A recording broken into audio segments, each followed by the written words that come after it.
Council, demonstrating his commitment to service and leadership. And whereas Caden holds the rank of Chief Petty Officer in the United States Naval Sea Cadet Corps at Picatinny Arsenal, leading the Travis Manion Battalion with distinction and embodying the core values of honor, courage, and commitment, guiding over 40 cadets aged 10 through 18 from all across New Jersey. Now, therefore, be it resolved that the Township Council of Sparta does hereby congratulate Caden Riccardi on his outstanding achievements and as an exemplary member of our community, his achievements in wrestling, academics, and leadership serve as an inspiration to us all. So I would love to have Caden come on up.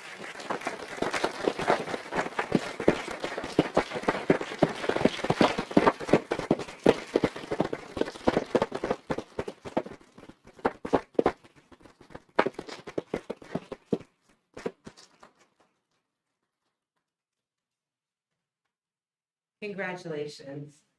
You are truly an inspiration to so many, and we could not be more proud to recognize you. Councilman Hertzberg sends his regret that he can't be here, but I am extremely proud to have the honor to be able to do it on his behalf.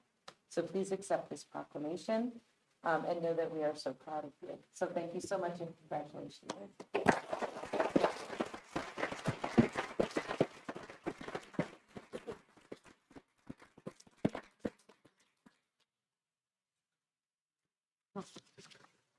Don't have to. Okay. Congratulations. Have a great day. Oh.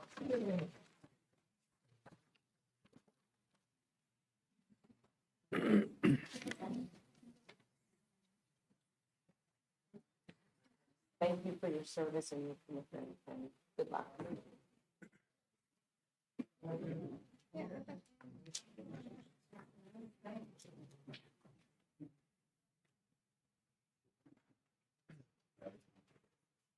Nicely done.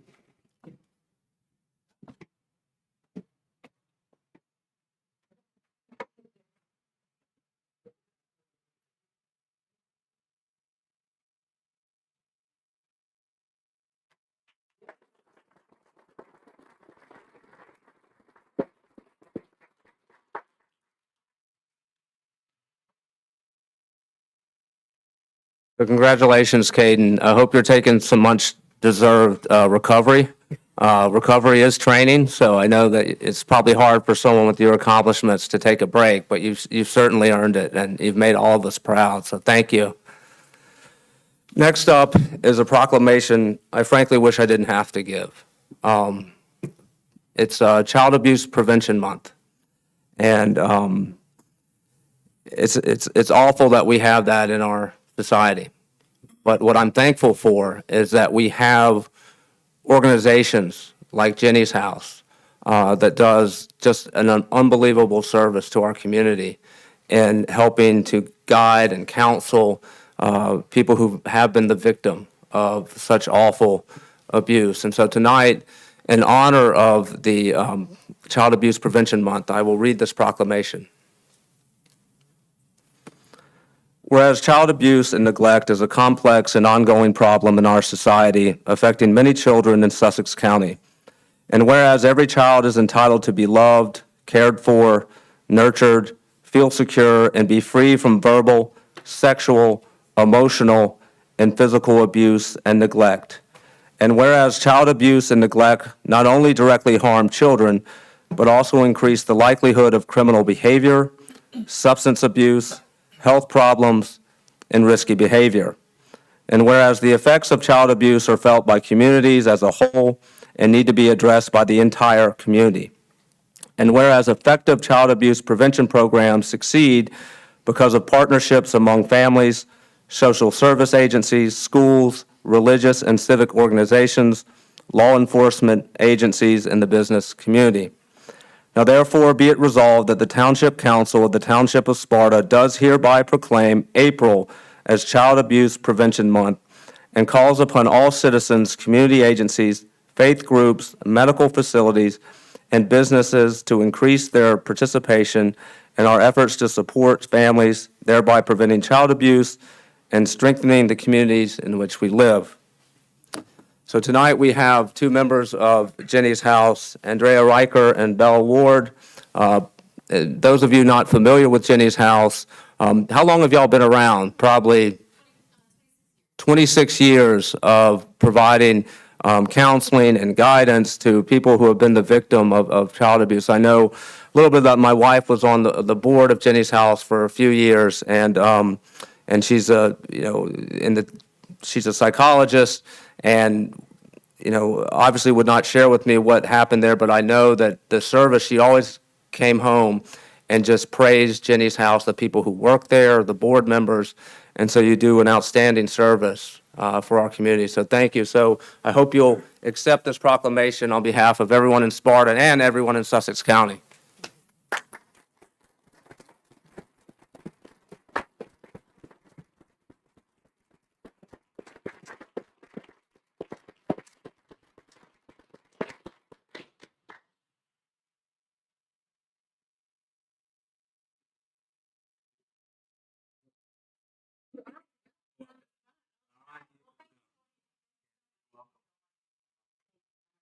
Well, yeah, so our job, I'll make it quick, I know you guys have a long night, but we are trying to make ourselves unemployed. So with your help and your support, whether just sharing a post on social media, coming to an event, getting a pinwheel kit, helping to spread our abuse awareness initiatives, and or having us come speak to your group about some abuse prevention topics, you're welcome to do that. So with your help, we can have to look for different jobs soon. So, thank you. Thank you.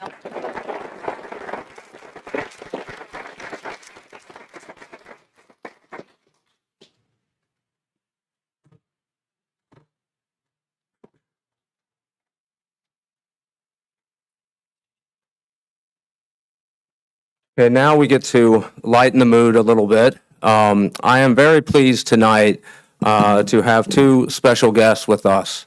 Both of them are from the New Jersey Motion and Picture and Television Commission. The first is Janice Kovach. Am I saying it right? Or yeah, okay. And she is not only the mayor of Clinton since 2011, is that right? Wow. She's also past president of the New Jersey League of Municipalities. You've been on the commission since 2019, and you founded the Hunterdon County Film Commission, and the former president, maybe the current president even. So we're very honored to have you here tonight. If you can come up here. We also have David Schoner. David Schoner is the associate director of the Motion Picture Film Commission, and he's also here. The purpose of me bringing them here today is to as people who have been following and coming to our meetings, we are on schedule to try to make Sparta get the Film Ready designation. And part of that was inspired by a film that was recently shot here, Emerald Ties, and I see in the audience that we have members, the filmmaker here. And so I wanted to invite Janice and David here. So they have been intimately involved with this program basically almost since its inception. I know, David, you've been involved for a very long time. 1985. Okay, so. I haven't been around that long. Okay. A lot of governors. I've talked to a lot of governors, yeah. So, I wanted to invite y'all here tonight to inform me and my fellow council people as well as the public, what is the Film Commission and why would a town want to get a Film Ready designation? Sure. Well, first, thanks for inviting us here. I mean, this is a passion of mine. I get to bring together government and movies, and having been a kid wanting to be an actress and told I can't act, government and politics was the next way to get on the microphone. So the reason you want to do this, when you talk about the benefits to a community, it's to your small business community. You think you've got these big projects, even the small projects that come in and film, they come in and they spend money locally. They're supporting your local businesses. We had, Pete Davidson was filming in Dover in 2022. Yeah. All the years run together. He spent a month at the old Franciscan home. They spent $500,000 in Dover between coffee shops, gas stations, lumber yards, hotels, anything and everything they needed was all right there. And that went back into that small business community. And that's probably one of the biggest positives. You know, sometimes I know people are a little concerned because you've got possibly big trucks coming in, you've got a lot of crew. It's not always the big, huge productions, but even the small ones spend a lot of money. And that is the biggest benefit. And one of the reasons why, when we started the Film Ready program, you know, productions in 2018, when the first tax credit came about, they started slowly. And little by little, we've expanded the tax credit program. You had the tax credit in 2018, 2020, and then again in 2023. And it has just grown exponentially. I brought copies of the 2022 report, economic report, and just to read a little bit. So in 2022, there were 53 tax credit projects that shot in the state, spending $623 million in local cities and towns, and it accounted for 1,277 shooting days and created an estimate of 15,411 jobs. So these are for our own residents. You know, everyone seems to think that the crews that work in New York live in New York, but most of them actually live in New Jersey. So we've got the built-in crew, we've got the built-in services all right here for these productions. Last year was a little bit of an off year because we had a half a year where there was the strike. But it's coming back this year stronger than ever. You know, you've had one project. David and I were working on 4 projects today? Yes. 4 projects today in different municipalities, Florham Park, Jersey City, Hoboken, and I forget where the other one was. But again, it's taking all of these pieces and giving back to a community. The Film Ready program teaches municipalities kind of the basics and what to look out for. The best part that I think to kind of put out and make everyone feel comfortable is the Film Commission gets to be the bad guy. So if a production comes in and it's not something you really want, or it's just going to be overwhelming and you know you can't support it, you don't have to be the one to say no. That's what the Film Commission does. And we'll help them find either another location or work with the town to accommodate. You know, productions take the path of most resistance. They want to film after hours. They want to shut down a street. They want to use a school. We just had the courthouse in Hunterdon County on Friday morning. They needed a courthouse, so I called the county administrator and I'm like, hey, any chance we could use the courthouse on Sunday? And they turned it around and made it happen. But again, it was because we all work together. And that's kind of the role that I play. Coming from the government side as a mayor, I understand the role that you guys all have, right? Like, this is a small piece of what you do every day. But I can also talk production, so I can help the productions understand. And New Jersey's a home rule state, and we never want to take that away from the municipalities. We want municipalities to be able to drive the bus how they want to drive the bus. And the training is really what helps that happen. David, you want to talk a little bit? So I've been with the State Film Office since 1985. I was hired under Governor Tom Kaine's 4th year in his first term, so I've been doing this quite some time. And one of the things that my role in what I do is I consider myself boots on the ground. And I go to as many meetings as I possibly can, liaisoning between the government body or whatever government entity it may be, and also the particular production company. Because there's a lot of times that stuff comes up that a municipality may have never encountered or may not know about, and I'm there to kind of bridge that gap. And I also am, as Janice will tell you, the voice of the sanity in between both. Production companies always want the path of most resistance, literally all the time. And it's just the nature of that beast. But just to give you some examples, we worked on a feature film in Cranford, New Jersey, and they were creating a parade scene. And they needed balloons, so they went to the balloon shop in town and bought $16,000 worth of balloons. I mean, that's insane. We had a dry cleaner on a TV series that they spent $320,000 on dry cleaning. But what we do is we encourage them to use as many local businesses as possible, but we also encourage that lines of communication. It's all about communication. I'm available all the time. I love what I do. Luckily, all my children are away at college right now, so I'm able to spend all the time. And we go back and forth, and Janice and I, we're going back and forth on multiple things today. So it's that kind of relationship that we want. And if something pops up, we're here to answer it. I tell this quick story. Billy Crystal was doing a TV series called Winston. It's kind of like The Sixth Sense. I See Dead People.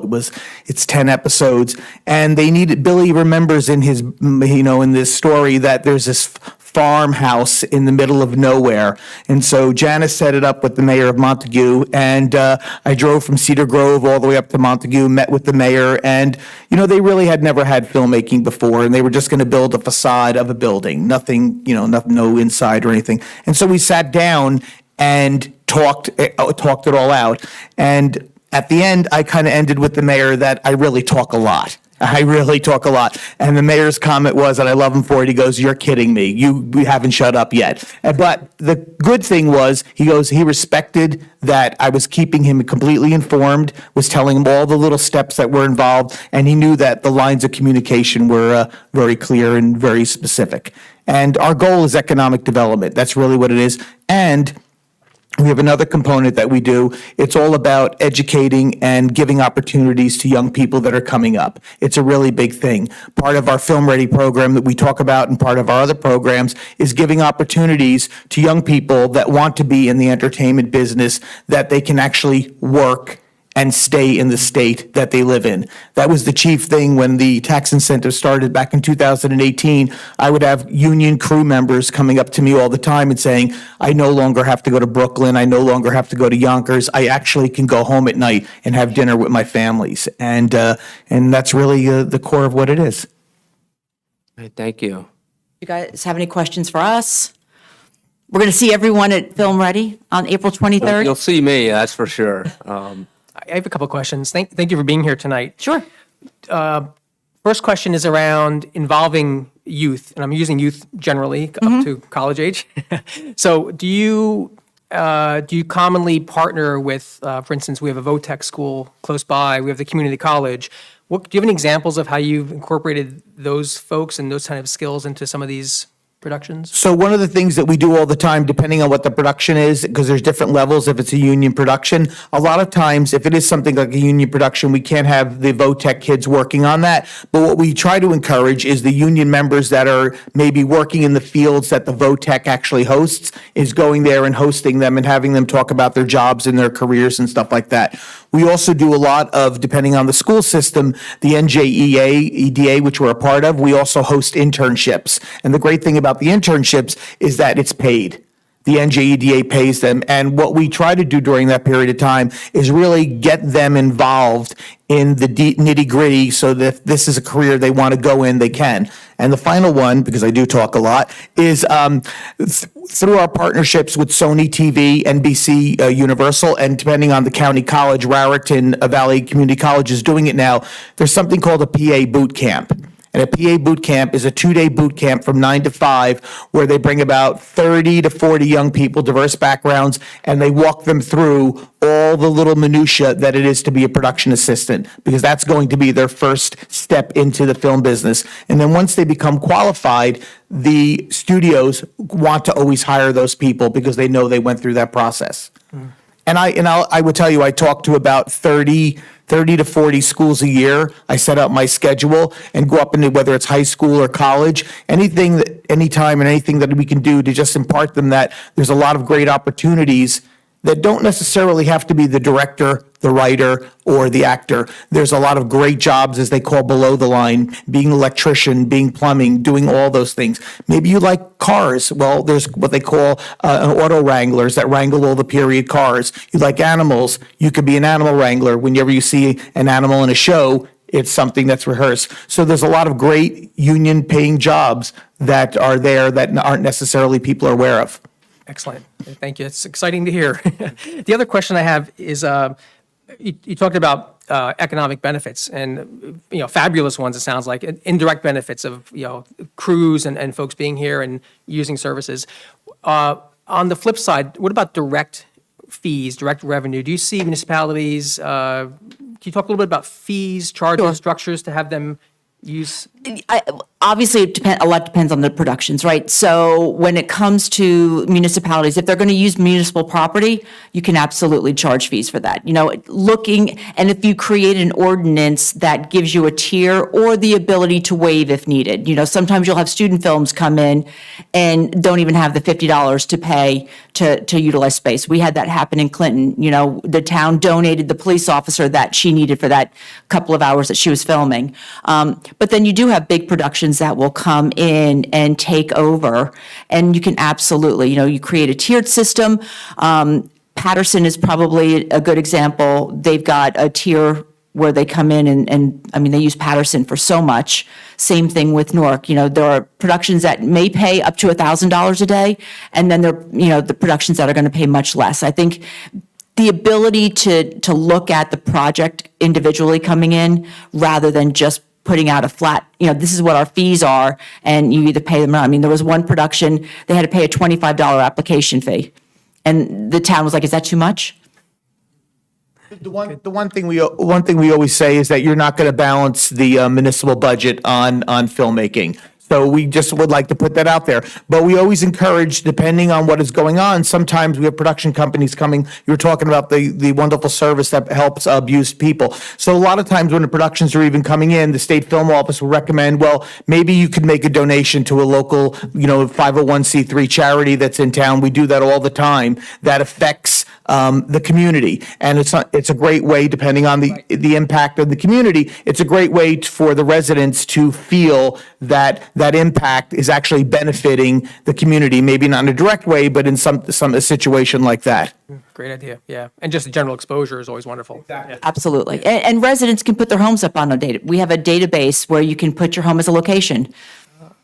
If you have local residents that have different services, if they do video production, they can go up. We have a database again through the Film Commission where they can put their services up. And as projects are coming in, it's a great opportunity if they're looking for people to work.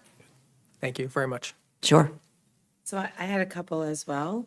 So it's great to see you again, It's good to Janice. see you And too. Also, congratulations on being inducted into the Mayor's Hall of Fame. Oh, thank you very much. Very well deserved. Congratulations. Thank you. So I have some questions around, first and foremost, we do have a community college in Sussex County that does actually have a theater. We also have local theater groups.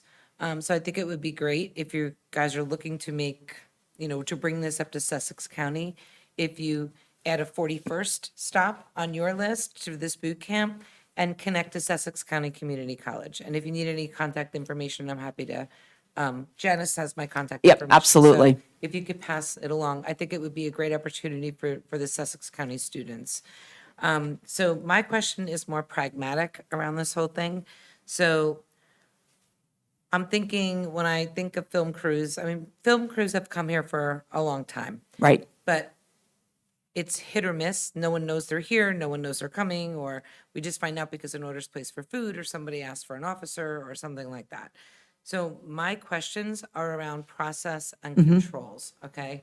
So first and foremost, many things in Sparta are in private HOAs. So I think that's something that may be a little different here than you see in a lot of different communities that you guys are working with now. So we'd have to really understand what the ramifications are and make sure that the HOA, that they're brought into this as well, so that Right. everyone knows what's going on. We want to, be fully transparent.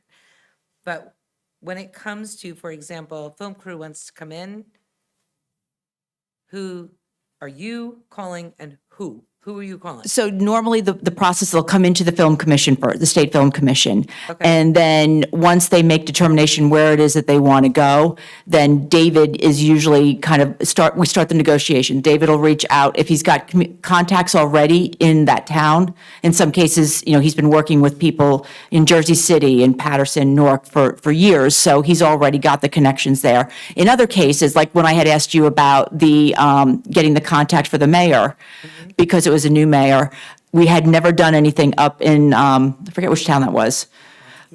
No. Not Hardiston.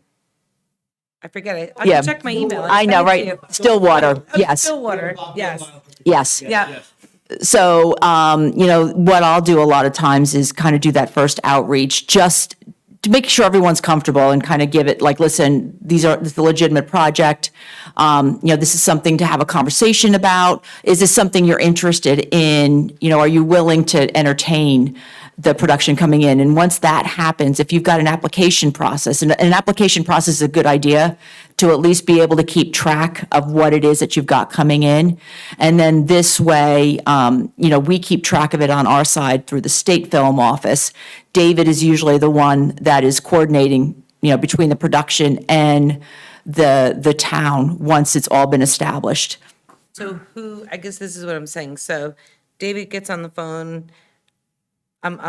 Calls the clerk. This is a hypothetical, Right. okay? So you're gonna get on the phone and you're gonna call Roxanne because she's our clerk. That's how this goes, and then we have to set up a process. It could go a couple ways. It depends on the nature of what's going on. I know Tammy's here from the as well, and so sometimes if we're looking for something and I'm not intimately aware of it, I will usually try to call tourism. I'll call someone that's in the neighborhood, economic development. It could be public information. It could be the mayor. It could be someone on the council, whoever may be appointed that way. We start there, and then if it's necessary, put them together, or we'll have them come out and scout. And if they're going to be coming out and scouting as well, sometimes we'll just notify the police department as well that there's a strange car driving around some neighborhoods with Like I'm saying, who are taking pictures with the license plate on it. So typically, I'm the point person, and it's a constant back and forth that we do. If you have some sort of process in place, whether it's permitting or it's what we call it's an intent letter, it's like a code of conduct, which Cranford has. Cranford just has a simple code of conduct, and they judge each project on a case-by-case basis.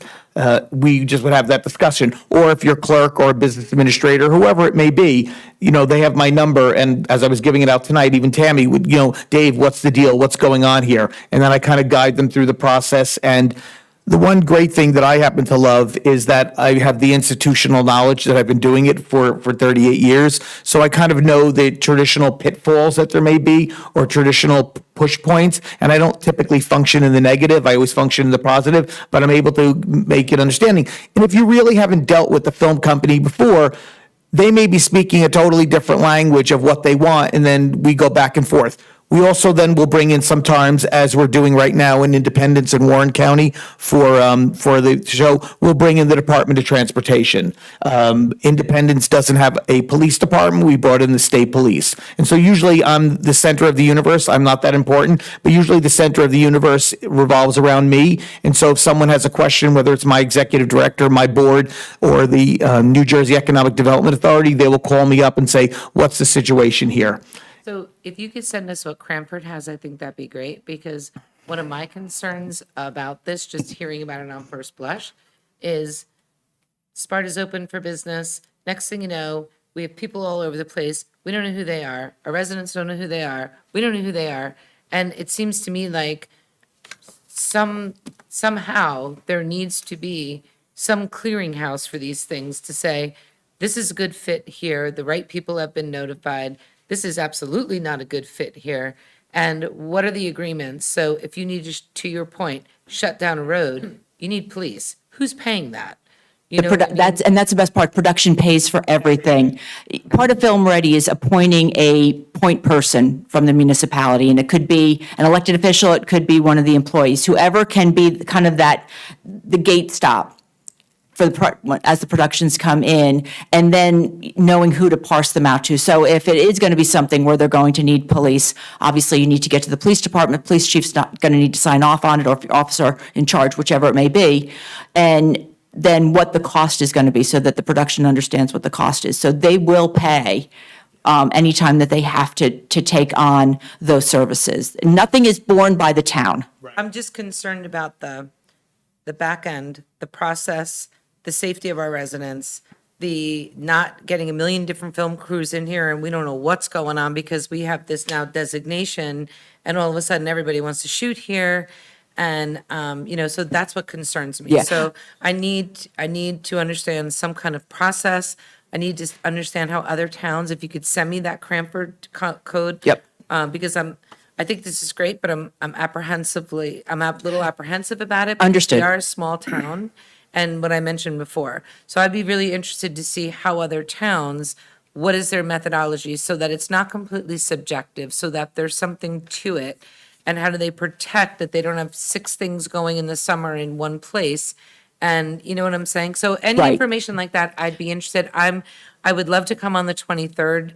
I might be away then, I'm not sure. Right. I'm hoping that maybe there's a lot of information that you could send before that even. so It that- absolutely, like I said, the point, the training really will walk through it, but it's identifying one person to be the individual who's going to kind of manage it coming into the township. So that this way, and the commission will, if 4 projects say they all want to film Sparta at the same time, the commission will stop that. We do steer the productions elsewhere. When we had the one year in Cranford, we had 3 going at the same time, and then they were like, okay, time out, we need a break. And we did, as productions came and said, we want to go to Cranford, we're like, no, Cranford's on break right now, and we take them to the other municipalities. The beauty is that there are so many other options, even in Sussex County, so it's not as if they can't film in Sparta, they can't find another community within Sussex County to meet their needs. I'm interested in, is the council the gatekeeper? Like, one person cannot be the gate, from where I'm sitting anyway, I don't think one person, because it affects the entire community. You want it to be subjective and you want it to be fair, but it also has to be public, so Right. people are aware and they can voice their concerns or their support or whatever it might be. Some people have made it an elected official, and some people have made it the clerk, and some people have made it the business administrator. Each town is actually doing it differently, depending on where you're at. And then at the county level, same thing. So do any of them do it as a collective? It's one person that makes this decision in every town? It's one person that's the gatekeeper, and then makes the determination, okay, I need to go, this is a big project, so this may need council approval. You can if you want to set a guideline, if you're going to have 50 people of a crew, and something like that, you want the council to approve. Now, the other thing to keep in mind is on private property, if they're not impacting, the impact is going to be parking or Which is a problem here. filming, Right. After hours. And what they'll do is they'll work with local parking lots. So, with local church, a local school that may have the parking lot empty, they'll rent it, which is again, another economic benefit to the community. And then they'll shuttle people. The project that was filming last June in Delaware Township, they had parking off-site and they had the shuttle bus that was taking the crew back and forth. So I think when we talk about gatekeeper, it's not this one person is the czar. So let's just say the clerk has the application, right? And so on the application that it's like, okay, so she gets the application, he gets the application, and then the chief signs off on it, the police chief signs, maybe a designated council person signs off on it. If there's another, there's key stakeholders that are made aware of it are all signing off on it as well, so that everyone's informed. And if it's a council person as well that's on there, they're making sure that they're informed. Yeah, you I'm trying to balance that the community is informed, that's the problem, and someone's bouncing, and I also want to make sure that if this thing gets too big, on the back end of OE, I now have to hire people from the town to be able to build this process, and you see my concern. Right, no, absolutely. And what's the beauty of it right now is while it's coming fast and furious, you've got 564 of us that are available. It's not just one community. So you're going to see a slow progression of projects coming in. As the studios get built, maybe things change a little bit more. You've got the studios being built in Newark, Bayonne, and in Jersey City expanding. And maybe that changes Is there things. one in Monmouth? Did I hear Netflix? Netflix is going to Fort Monmouth, yes. But they'll probably stay more, unless they're looking for something specific, they'll stay within their area. So from that perspective, it's not going to be a deluge of applications. I think it's going to be it may be slow to start with. And again, we at the commission really are the gatekeepers. A production will come and say, this is what we're looking for. We're looking for a log cabin. And we've got a picture of a log cabin. We want one that looks like this. So, between what David knows, the location database, what I know, we have something that's similar, not exact, give them some options with that. And then if it's something that works, then we follow back up with the community and or the property owner. Sounds like one of the keys is just to have a clean application process and a clean approval process, and then we control capacity and volume and all that. So when we have the Bob Dylan biopic that's going to be up in Stillwater, and it's a scene where Bob Dylan meets Pete Seeger. So I think only people of a certain age are going to know those names. But so I went up to the meeting, met with the mayor, we met with everyone. The company met with all the residents that are in the neighborhood. They're working with the DOT, and so I don't want to say that that's having something like that is typically exceptions to the rule. I don't want to minimize it and make it seem less, or just, I don't project right now they're going to be a floodgate. You will get some stuff because depending on the project, and I could really go into the minutia of it. There's something called a studio zone, which is a unionized zone. It's 30 miles from Columbus Circle as the crow flies. And so production companies can have their unionized crews report anywhere inside that 30 miles and not pay them travel. Once you go outside of that 30 miles, everybody's on the clock. So the film business is the one business that pays people to travel. And so the studios have to make a very conscious choice about that decision. So I don't want to minimize what you're saying. I totally understand it. Hopefully it will become something more, but it's not like you're going to be actually inundated because we know Sparta is clearly outside the studio zone. You do get occasional project. We're thrilled that the Bob Dylan biopic is going to be up there, and we met with all the residents, and the production company did a Zoom call with everyone affected. So my biggest thing, and I know Janice will tell you, is to use us, and we'll guide you through the process. Every municipality is different. Everybody has different concerns, different push points, and that's what we're here to do. We're here to navigate you through that process, whatever the concerns are, not to mitigate it, not to push them away, but to address each one, because everybody. And when you say one of the benefits of the film readiness designation is that it allows the municipality to actually put in the processes and the Yes. protocols. Otherwise, it's simply ad hoc without any, as Councilwoman Quinn said, it's happening now, but it's sort of catch can without any direction. And what this enables townships to do is actually give direction to both the studios and to in the municipality itself to understand this is what we have to consider, this is how we go through it. And one of the things that we've also pushed on too is when they're going to be in a community, in a neighborhood, we make them knock doors. We had a production in 22 up in Madison, and the council had already had their meeting, so they were like, oh, well, we have another month before our next meeting, and the production's like, no, I need to film next week.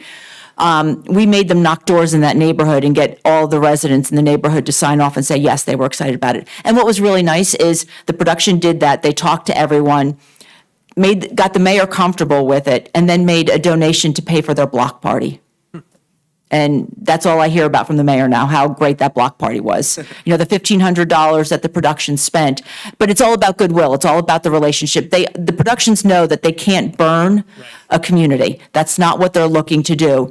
And they'll do, as long as we tell them up front what we want them to do, they'll do it. If that means knocking on every door on a street because they're going to be filming in a house past, 10 o'clock or 11 o'clock, then they will absolutely do that. Thank you. Thank you. Any other questions? Okay. Well, thank you so much. I know it was a trip here, but I really appreciate y'all coming. I know the public appreciates it. And thank you for all that y'all do to bring, this kind of economic engine to New Jersey. We're excited about it, and we're excited Sparta wants to be part of it. Yeah, thank you. Thank you. I will leave these two reports so that you guys can take a look at them as well. Okay, thank you. And if you do need, I'll be at the Film Ready program, obviously. We do a panel discussion, we bring in location managers, we bring in people, so they talk about, best practices. It's like a full compressed day where you get like a class in what to expect and what to do. But also, at any time, you call Janice or call myself, and we'll walk you through everything. Thank you for All your time. right, thank you so much. Thank you.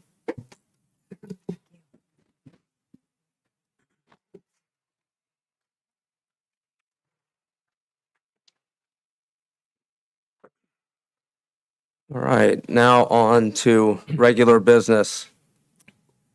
May I have a motion to approve the reorganization meeting minutes of January 4th, 2024?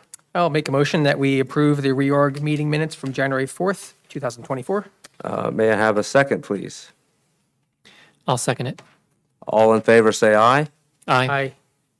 That passes. The reorganization meeting minutes of January 4th, 2024 have been approved. Next up is the manager's report. May we have Mr. Zepp, could you please give us the manager's report? Sure thing. Good evening, Mayor, Council, and Sparta residents.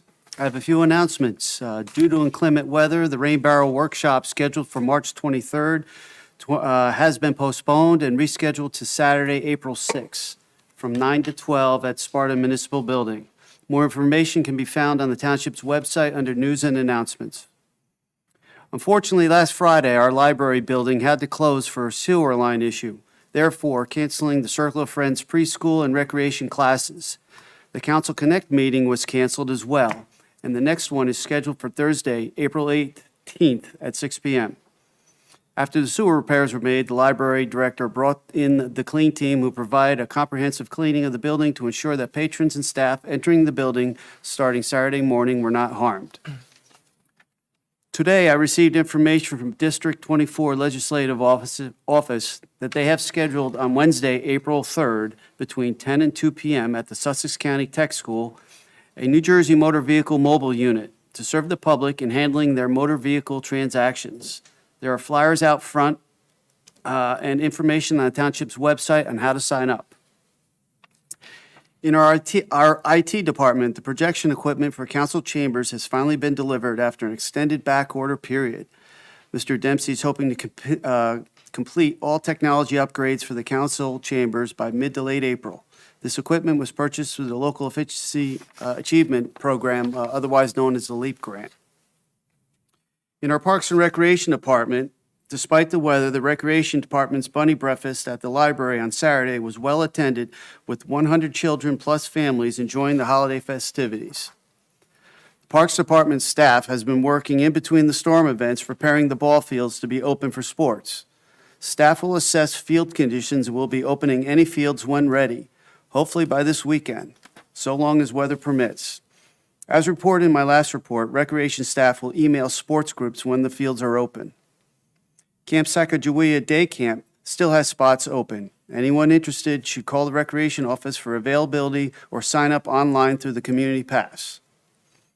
In our Zoning and Construction Department, I'm happy to report that our Zoning and Construction Departments have worked with the Sussex County Health Department in streamlining review procedures for any new zoning construction permits, effective yesterday, March 25th. The new procedures will minimize the need for applicants to travel to the county health department and ensure a more expedient turnaround. Updated forms and information can be found under Forms on the Township website. In our Utilities Department, on March 18th, the Water Department participated in a virtual Q&A session with the Helen Morgan School students to answer questions the students had while writing papers on clean drinking water. The school organized the questions, and our utility director answered them and then shared the answers with the students. I wanted to commend our water staff also on their response time for fixing a water leak over St. Patrick's Day weekend, as I was made aware that some members of the community were pleased with the quick resolve of the issue. As you may know, Mitch Morrison organizes a large group of volunteers for our annual Bag It Day to clean up litter throughout the town. Through the state-funded Clean Communities program, people can participate in the litter control in several areas throughout the township. I would like to thank Mr. Morrison and the families and organizations and other groups who continue to participate in this program each year for their efforts in helping to keep the Township of Sparta beautiful. Information can be found on our website under Township Initiatives if anyone is interested in this ongoing effort. Chief McCarrick will now read his portion of the manager's report. This concludes my report. Thank you, Mayor, Council, and Sparta residents. Excuse me, Chief, I don't think you have a mic. Someone stole it. Thank you. Thank you, Manager Zepp. Thank you, Mayor. Thank you, Council. April is National Distracted Driving Awareness Month. Distracted driving has become a deadly epidemic on our roadways. In 2021, distracted driving killed approximately 3,522 people. During the month of April, the Sparta Township Police Department will be teaming up with the NHTSA, which is National Highway Traffic Safety Association, and enforcing acts which constitute distracted driving while operating a motor vehicle. Some of these things that people don't realize that could lead to distracted driving and accidents is obviously using a cell phone, a smartphone, texting, adjusting a radio, using a navigation system, grooming themselves, talking to other passengers, tending to pets, eating and drinking, some of those things that people don't really realize that could lead to an accident. So we want everybody to be aware of that. And for anyone who wants more information, you could visit www.nhtsa.gov. And I'd just like to piggyback off of the Child Abuse Prevention Month for April. Myself being serving the Detective Bureau for many years and investigating many crimes involving children, I do understand how important Ginny's house was towards those investigations. Currently, our detectives still utilize and are very happy with those services, and it makes it very comforting, not only for the child and the family, but also for us to partake in those services there. So thank you to Ginny's house. On March 13, 2024, Sergeant Scomp, Corporal Mustanger, and Officer Harry Chuning, one of our newer officers, attended a MAD training, which is Mothers Against Drunk Driving, sponsored by NHTSA. And during this training summit, officers heard directly from victims and their families through impact statements and videos. This engagement is used to motivate police officers to enforce motor vehicle violations and crack down on impaired driving. I would like to mention Officer Michael Poon, who led the police department in DWI arrests for 2023 at 19 arrests for driving while intoxicated. And he also led the department in arrests for 2022 with 13 DWI arrests. So our officers are obviously out there enforcing that, as you know. Last but not least, on April 1st, 2024, Lieutenant John Lamon will be officially retired from the Sparta Township Police Department. Lieutenant Lamon served over 30 years with the Sparta Township Police. In January of 1994, John began his career as a patrolman, and over the years, with a growing interest in narcotics enforcement, he was very proactive and eventually was assigned to the Sussex County Narcotics Task Force to work undercover. John was promoted in 2007 to sergeant, where he supervised a patrol squad for 9 years prior to becoming promoted to lieutenant in 2016. I want to thank John for his many years of service, and I wish him the best of luck on his retirement and spending time with his wife, Beth, and his sons, JT and Kurt. And we are having a traditional police walkout this Friday, the 29th at 1 p.m. for anybody that would like to attend. What is that again, Chief? It's at 1 p.m. this Friday, the 29th. And that'll be in the rear of the building here. And that concludes my report. Thank you. Thank you very much, Chief. May I have a motion to accept the manager's report? I'll make a motion that we accept the manager's report. May I have a second? I'll second it. All in favor, say aye. Aye. Aye. Aye. Motion carries. The manager's report is accepted. The next is our first open to the public comment period. However, it's for items that are not, again, I repeat, not on the agenda. So if you look at the agenda and you see something you want to talk about, now's not the time. But I will say that I understand probably a lot of people here for the short-term rental. Tonight would just be an introduction. We're not passing anything tonight. There will be a full and fair opportunity at the hearing for the public to comment prior to the vote. So tonight is simply an introduction. There are also, public comment periods tonight that you are free to talk about what's on the agenda. So with that caveat, do we have any public comment for something that is not on the agenda? Okay, seeing none, we'll move on. Deputy Mayor, would you please read the expenditures for March 26, 2024? Yes, I'd like to make a motion that we approve the expenditures for March 26, 2024, totaling $8,869,037.27. May I have a second, please? I'll second it. All those in favor say aye. Aye. Aye. The expenditures for March 26, 2024 have been approved. Now we're at the introduction of two ordinances. Madam Clerk, could you please read the title of the ordinance, 2403? An ordinance of the Township of Sparta amending Section 12-8 Housing Code of the Sparta Township Code. May I have a motion to introduce bond ordinance 2403? So moved? May I have a second? I'll second with the correction, it's not a bond necessarily. Yeah, it says that in mine, yeah, it's not a bond. I second. Okay. And may I have a roll call vote, please? Councilwoman Quinn, Yes. Councilman Chiarello, Yes. Deputy Mayor Blumetti, Yes. Mayor Clark. Yes. And if we could, Tom, could you explain what the purpose of this ordinance is? Just so we know what we're, 24-03? yes. Yes, that is to bring the Sparta Township Housing Code in compliance with the New Jersey State Model Housing Code, which is also reviewed and approved by the County of Sussex. So it's to bring into conformity all of the municipalities within Sussex County and, in fact, within the state of New Jersey. Thank you. Madam Clerk, could you please read the title of ordinance 2404?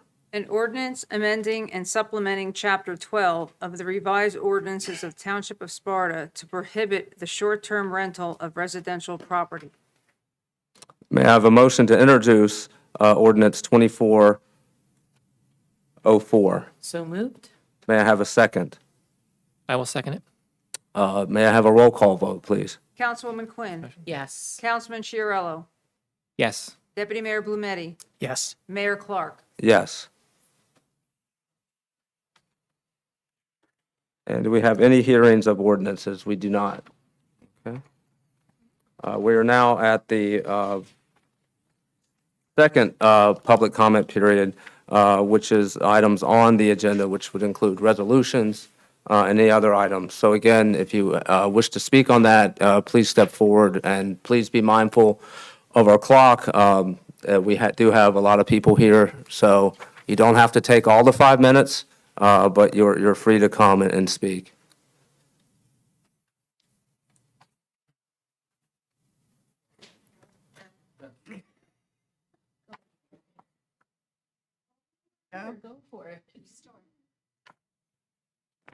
Just to clarify, this is just on resolutions, correct? This is just on Just resolution. Just regarding resolutions. Okay. So just clarify that maybe. Neil? Okay, it's just for resolutions, it's not for every item on the agenda. So this would include, if you look at the resolutions, which are under the title, number 9. Yes, state your name and for the record. Yeah, sure. And address. Will Hookway, 9 Grove Terrace, Sparta. I just have a couple questions about the ordinance. You said this was to bring it into compliance with state guidelines. Do you have to follow those guidelines, or is that just a This is for recommendation? public comment on the resolutions 9-1 through 9-5. You can make a public, there's a comment period at the end of the agenda for anything. Oh, I'm sorry. That's okay. I thought this was opened up for questions about the ordinances. No, there were no questions on the ordinances that are introduced. The public questions come when the ordinance is heard. So the cycle goes, we introduce the ordinance, it goes into the ecosphere where the public can then digest it. And then at our next council meeting, we will then debate the ordinance, at which time the public can make a comment. But you're But you are still- free to comment on anything at the last agenda item, public speaking item, which is at the end of all of our items. So if you, I don't want to send you home without making the comment that you want to. You can make this comment, but at the end of the agenda. Number 12. Process. Okay.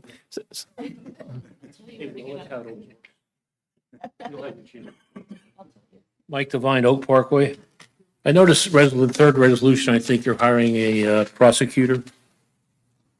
Is that, am I at the right point? 9-4. 9-4? 9-4. And it says that, which I guess legally you're allowed to do, a non-fair and open process, it's called.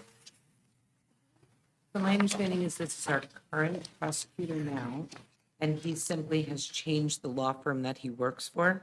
So we need to, we're just putting a resolution together to codify the fact or verify the fact that he is staying, but he is no longer with the law firm that he was with when he came to us as prosecutor. Okay, so it's essentially administrative something. Right. Okay, It's not going out to get somebody new off the street. that explains it. Thanks, Chris. Sure.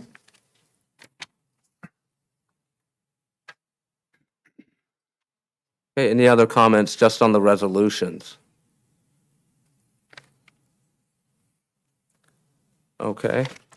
Oh, yeah, again, it's just on the resolutions. That's fine. Yep. Rick Finkel, question on Resolution 9-3. Can you explain the differences between the four options and how we came up to option number 3, which is $14+ million?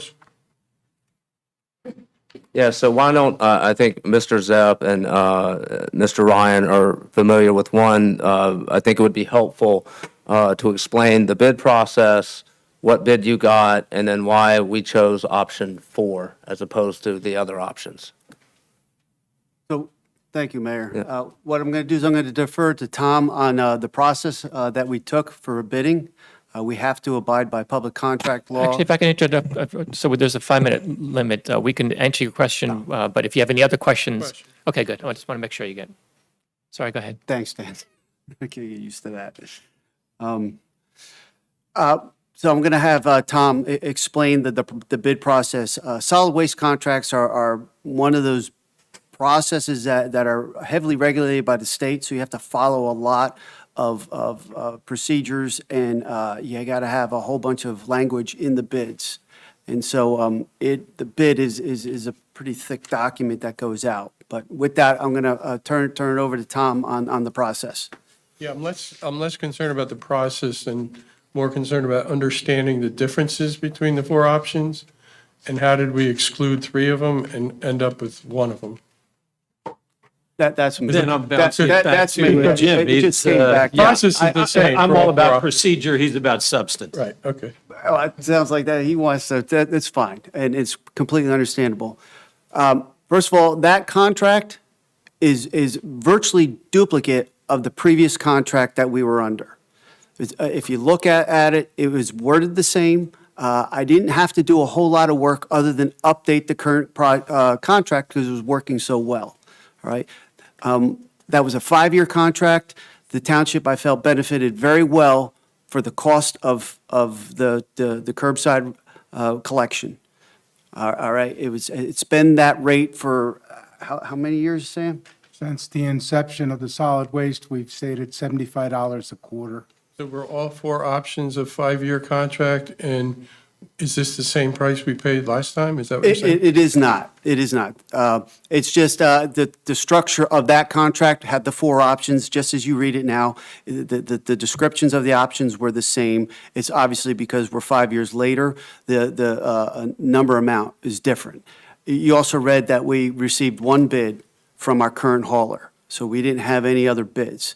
So then when I looked at those costs and we broke them down, just like the last contract, I wasn't, the engineer actually had done that contract, but like he also evaluated, that 3rd option was also the most costly over a 5-year period. It was the most cost amount, but when you spread it out and you look at the increases, it was the most value of a contract.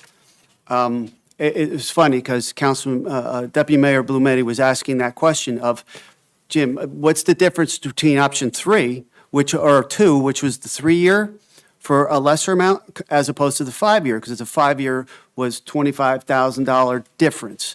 And I explained to him as I looked at it and we crunched the numbers. And by the way, it's not just me. I have our engineer, I have legal, I get a lot of eyes on this to make sure that we're looking at the value of the contract and the best bang for the buck for the resident.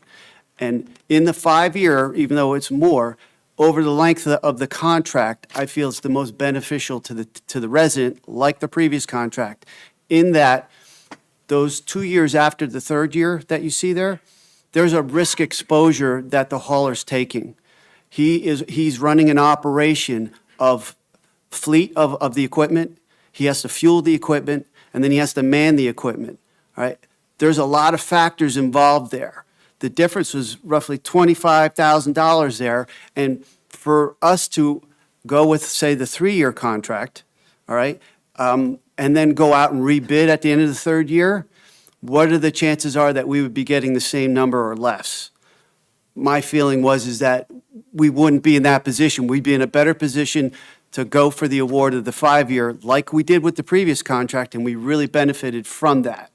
And that's why we chose that. You can make the same argument with, hey, Jim, I looked at the dual stream, and I looked at the single stream. The single stream is slightly more, but if you look at the difference, it's very nominal.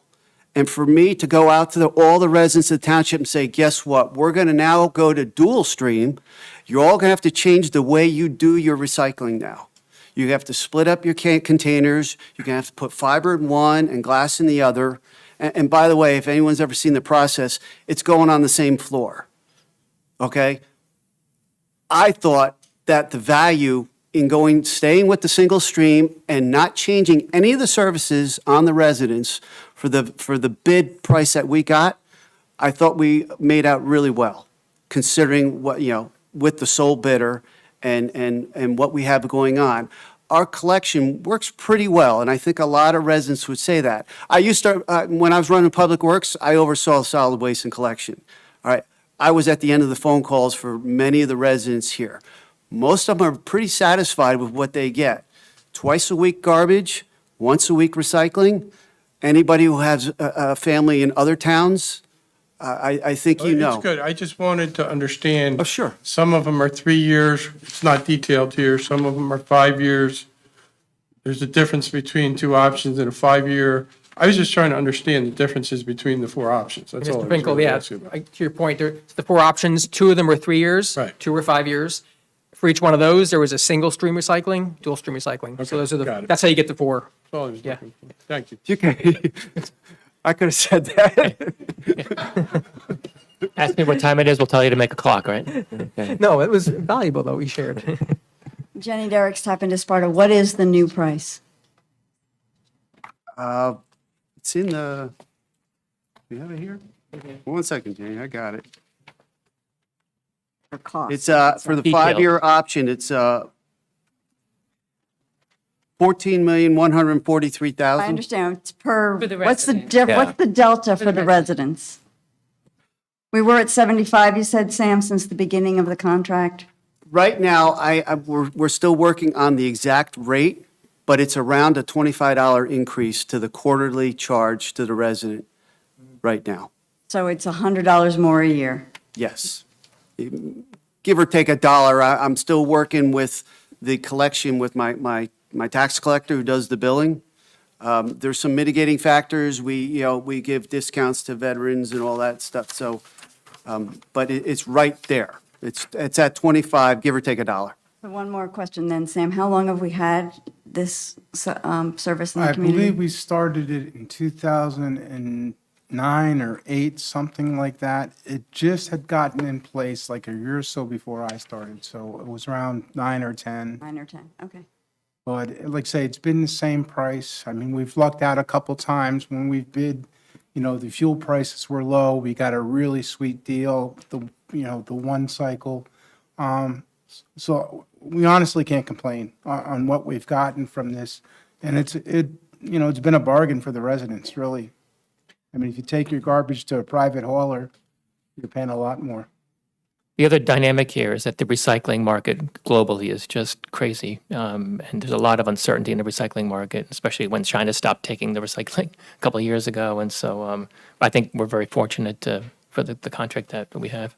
And I think one of the reasons we get such good pricing on this is our location, where the landfill is in our close proximity, and where the hauler's coming from. His round trip, if he comes around, would probably be 30, 40 miles a day on the vehicle. And so it's beneficial to them because they're not beating their vehicles up, and they know they got stops every day, and they're going to get paid every day. Thank you. Any other public comment on just the resolution? Okay, seeing none, I think we can take 9-1 through 9-4 together and then carve out 9-5 unless Yes, please. any of my fellow council feels otherwise. May I have a motion to approve resolutions 9-1 through 9-4? So moved. May I have a second, please? I will second it. All in favor, say aye. Aye. Aye. So resolutions 9-1 through 9-4 are passed. May I have a motion to approve resolution 9-5? I'll make a motion that we approve Resolution 9-5. May I have a second? I will second it. May I have a roll call vote, please? Councilwoman Quinn, Abstain? Councilman Chiarello, Yes. Deputy Mayor Blumetti, Yes. Mayor Clark. Yes. Resolution 9-5 has passed. We are now up to council liaison updates, and I will start to my far left. Councilwoman Quinn, do you mind going first? Sure.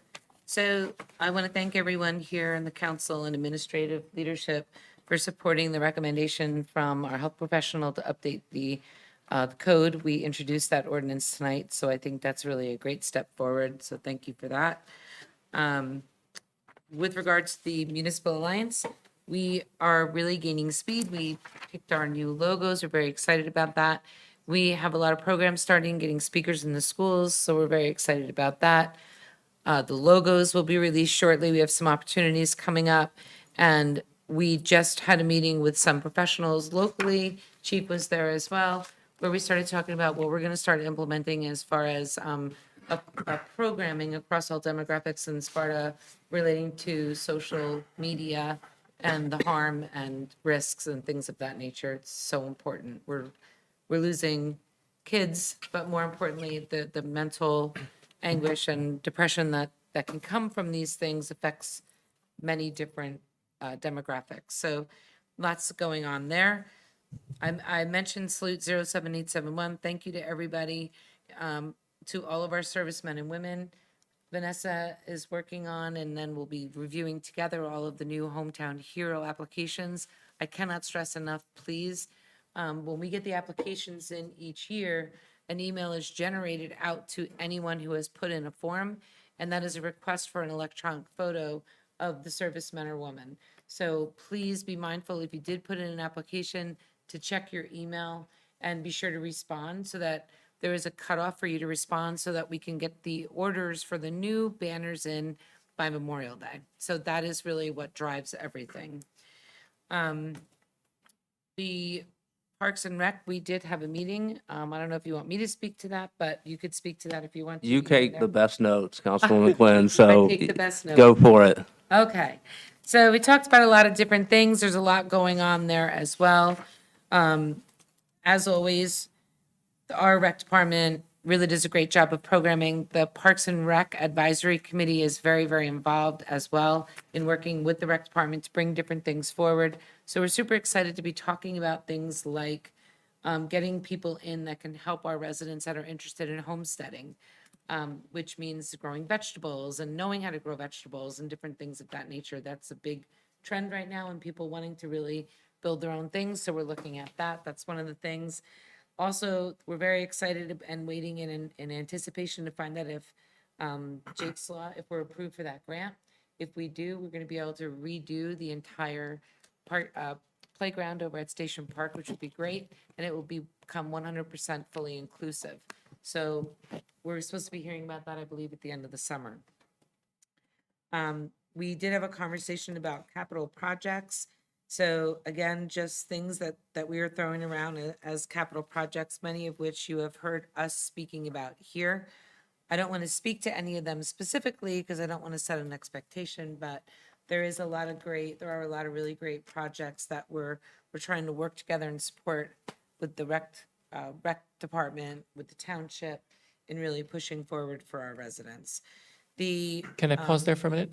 Do you have a timeline of when that capital plan will be kind of done-ish, or we're still working through it? So it's on its way. My understanding is, we talked about it the other night, and it's on its way forward for review. Okay, So thank you. hopefully shortly. I guess that would be my best answer, Dan. Yeah, the Thanks. projects have been identified along with where possible, an estimated cost. Been a prioritization. Right. Yes. Okay, thank you. So different things that are on the agenda, again, not to set expectations, but just to give the public, so you understand some of the things, is updating a lot of our parks and maybe putting in some, looking at pickleball. We know that's a big deal. different parks, pocket parks, bathrooms, pavilions in different places, upkeep in general. So a lot of really great things that are proposed, and we'll see what that looks like at the end, and then we will present to everybody what's agreed on. But a lot of different programming and a lot of different things going on there. And I do want to also say that the date of the Trout Derby has been announced. So this Trout Derby is a big deal. It will be May 18th. So for those of you that may or may not be familiar with it, it happens over at Station Park. You register for it. Our rec department goes down. You go down there and you can go with your kids. Kids and parents go down there. And it's a great day of outdoor fun, great morning of outdoor fun. So if anyone feels like they want to learn more about that, please go to the Parks and Recreation website. And I think that covers everything for recreation in my great notes. I think that's all I have. Did I miss anything else? I would just add that I think some of the projects, we are also looking at improving our current parks. As I think I've mentioned before, parks are no different than, they're infrastructure of the town. So in the same way that one would not want their roads to deteriorate, their pipes to deteriorate, we don't want our parks to deteriorate.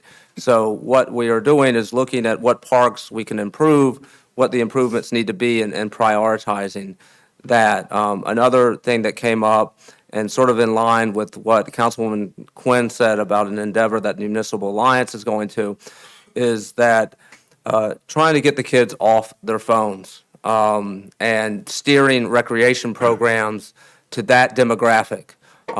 If anyone wants to be shocked, I recommend reading any article by Jonathan Haidt. He's studied this issue. He is a professor out of New York University, and it's very sobering when you read it. And so if you look at the incidence of teen depression, particularly in girls, it simply spikes around 2008 when everyone had a phone in their hand. And it's a serious public health issue. And so this is something that I emphasize with our rec department, is that they are the fun department and they provide a lot, but when they also help save lives, if you think about it, right? Because if we can get kids to do things that alleviate depression, their health outcomes are far better than someone who does suffer from depression and other issues that have been associated with too much phone use. So I commend the Municipal Alliance for doing that, and I'm glad we have a rec department that is looking into this. So that was what I would add to the rec department. And then as far as other council updates, we're having our next film readiness meeting on April 3rd. We are up and running. I will make 2 additional appointments tonight of 2 Sparta residents who have been involved in filmmaking, including the most recent project. And you all saw the presentation tonight. Really not a lot can happen on this until we attend the workshop on April 23rd, and I'll update as events warrant. And I will let my fellow council person, Dan Chiarello, speak about the Rev 250. And that is all I have about council liaison updates. And Councilman Blumetti. Yep, thank you, Mayor. So I want to share some updates about the planning board. I have 4 things I wanted to share tonight. First one is there's a subcommittee, it's called the New Jersey State Plan Endorsement Advisory Committee, which includes members of the public.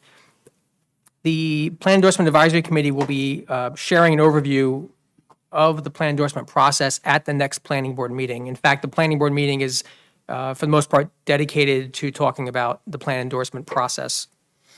At that meeting, you'll hear an overview of what the plan endorsement process is. We'll share an early draft of what the vision that was created to go along as part of the beginning point of that process, a vision around Sparta's future. We'll be looking for input. There'll be there's a municipal self-assessment that is part of that long process. It's going to be going on this year, so you'll get a glimpse of what that entails. And they'll be looking for some input. And there'll be future public meetings along the way as well to gather more input from you. Second, there is a short-term subcommittee that was put together to explore grant opportunities, particularly regarding the Highlands Council. There's lots of funding opportunities with the Highlands Council. So this subset of the planning board is working with our township grant writer to explore some opportunities, make sure we're aware of them, and find out how we tap into some of those funds for different activities. Third is the planning board is contracting, creating a professional services agreement with a traffic engineering firm, Neglia Engineering Group, to assist with traffic considerations related to select planning board applications.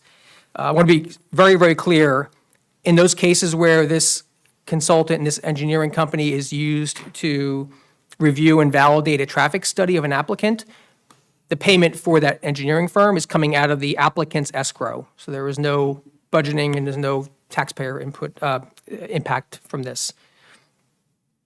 And then finally, excitingly, for some people who have been asking about this for a while, zoning map. So our professional engineer, Dave Simmons and Pello, have been creating and revising and updating an enhanced zoning map. We saw a draft, almost final version of it the other night, a printout of it. Has a lot of extra information on there, and for those of you who have been waiting for a while for a new zoning map, it's coming, and it looks great. So looking at you, Jenny. Posted on the website. Yes.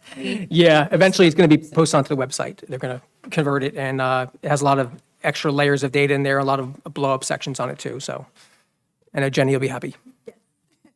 That concludes it, my report. Thanks. Excellent. Thank you. Chiarello. Yeah, I got a couple of updates to mention. I'll start with the Revolution NJ 250 Committee.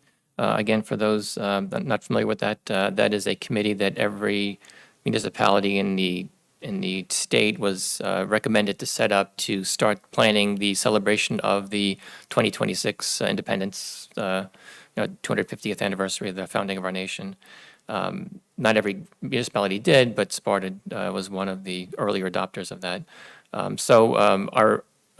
We did meet with a grant writer recently to see if we can get some money for some of the projects we had in mind. And so we're going to, again, pursue that over the next couple of weeks and months. There are some available grants, and we hope to offset some of the cost of some of the things we had planned with some of those grants. We will shortly, one of the things we have planned was to start collecting local stories of families' histories about Revolutionary War period. If you have a family in Sparta that says, my great whatever uncle fought in the Revolutionary War, and these are his stories, if any family histories, we're going to try to collect and then share them eventually at 2026. So we set up, and thank you from Mike Dempsey, our IT department, to set up a common email address that we can start collecting those stories. We hope to get some exposure to that soon in terms of, in form of maybe notices or press releases or something with a library. So look for that soon, and we hope to hear from Spartans who have interesting stories from their family to tell. I think that's it for the Revolution NJ. I have no Board of Ed or County Commissioner liaison updates to share. The Business Development Committee met on March 13th, last meeting. We continued our review of the business application process to try to streamline that and make it as easy as we can for new businesses coming into Sparta and setting up shop and making sure all the check boxes are checked. And we also welcomed our business committee ombudsman, who was going to handhold some people through the process in case any prospective business has any questions. We have a person that we will help guide through the process. The Environmental Commission met on March 14th last. At that, we welcomed our first student liaison, Arlen Solis. So we have a new, the dais is actually very crowded now between everybody here. We have a full committee, so that was very fun. We talked about the Rain Barrel event being postponed. At the last meeting, Environmental Commission, we talked about the upcoming Arbor Day event. And if I were smart, I would have written down the date of the Arbor Day event, but since I'm not, I don't have that date available. But I did share at the last meeting, so consult your notes. 26th. The 26th. Friday. 26th, like today? Friday, the 26th of April. April 26th, there you go. I have no update further from the Culture and Arts Committee. They meet again in a week or two. But I do have one really cool thing, at least I think it's cool, and I hope you do too. I did give an update under new business last meeting about our sister city in Sparta, Greece, our relationship. And I did announce that, in Sparta, Greece, they have an annual historical or archaeological conference that they invite people from around the world, and they talk about different topics. And this year's topic is the economic model, currency, and inheritance law in ancient Sparta. And I announced that I'm happy to attend that meeting myself. And I want to make it clear that it's on my own expense. So somebody reminded me, like, the taxpayers are not paying for my trip to Greece. That's not happening. However, I will add that while the 2025 planning for the 2025 annual conference of Sparta is already planning in the works, the people from Sparta, Greece had approached us and asked us if we would be interested in hosting the 2026 archaeological annual conference right here in Sparta, New Jersey. And one of the things they want to do is invite all the towns in the United States and perhaps Canada that are named Sparta, and there are about 24 or so, to join us in that conference. So I'm very excited about that. And I think that would be a fantastic event to have here in Sparta. And I think that might require its own little planning committee, so maybe I'll work with the manager and the mayor and the clerk to see if we can set up a committee to help us welcome the people from Sparta, Greece, and from around the country for this archaeological conference. And that is all my updates. I do just have updates from the New Jersey League. Sure, if I may. yeah, please do. So for anyone who's interested, just on behalf of the New Jersey League of Municipalities, the New Jersey State Parks is seeking applicants to fill 800 part-time jobs. So if anyone is interested, they're looking to fill these 800 jobs ahead of peak spring and summer seasons.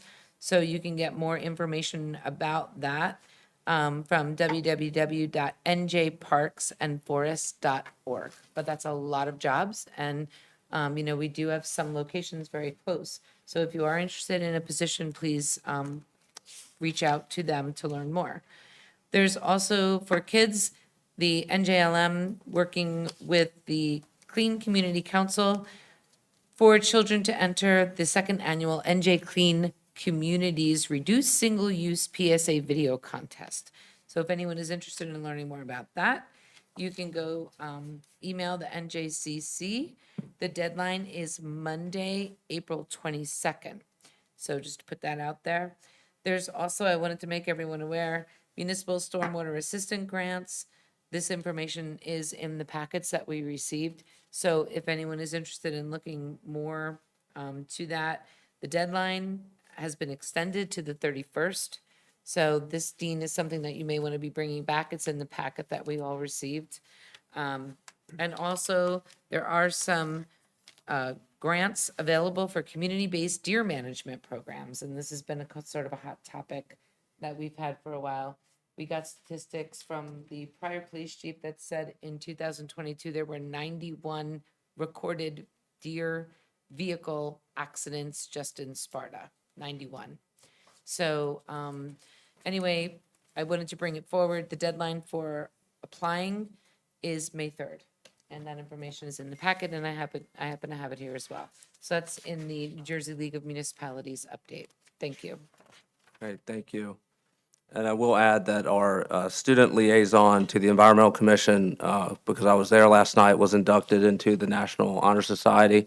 So I'm glad that we have someone who's such a diligent student on our Environmental Commission. And I think that's fantastic news, Dan, about the conference. I think my only requirement will be that all attendees have to gather together and say in unison, "This is Sparta," and that's a tribute to 300 for those of you who have seen that. So I have no other unfinished or new business. Is anyone else? Okay. So we are now at the public comment period for anything, including items on the agenda or items not on the agenda that you would like to. Business? You have new business next, right? It's unfinished and new business. Yeah. Do Pardon? you want to make the appointments? Oh, yeah, thank you. There are, thank you, Roxanne, I appreciate it. Yes, I would like a motion to approve the following two gentlemen to this Cultural Affairs Committee, the Subcommittee on Sparta Film Readiness. They are Aidan Belasco and Kevin Salmieri. Mr. Belasco is a graduate of Sparta High School, I believe. And he's also done film editing and movie production. And also, Mr. Salmieri is a graduate of Pope John High School, also a Sparta resident, who also has film experience, kind of doing almost anything you ask him to do. He will do in a movie. So we're very blessed to have these two gentlemen, young gentlemen, I'll add too. So I think you heard tonight about getting young people involved in this, and that's what we're doing on this committee. So with that, I'd like a motion to appoint Aiden Belasco and Kevin Salmieri to the Cultural Affairs Film Committee, Subcommittee Sparta Film Readiness. I think you should make the motion. I did. Oh, you made the motion? Yes. Okay, I will second it. Okay. Forms in too, right? Oh, yes, they have their forms in. Yep. All those in favor say aye. Aye. All right, it passes. Welcome, Mr. Belasco and Mr. Salmieri. I know you'll do a fantastic job. And now we are at the public comment period on items on and off the agenda. Again, we have, please pay attention to the 5-minute period. And that doesn't mean you have to talk for 5 minutes. That just means your time runs out. So with that, if anyone has public comment, please approach the microphone and hold forth. Come on, Beth. You know you want to.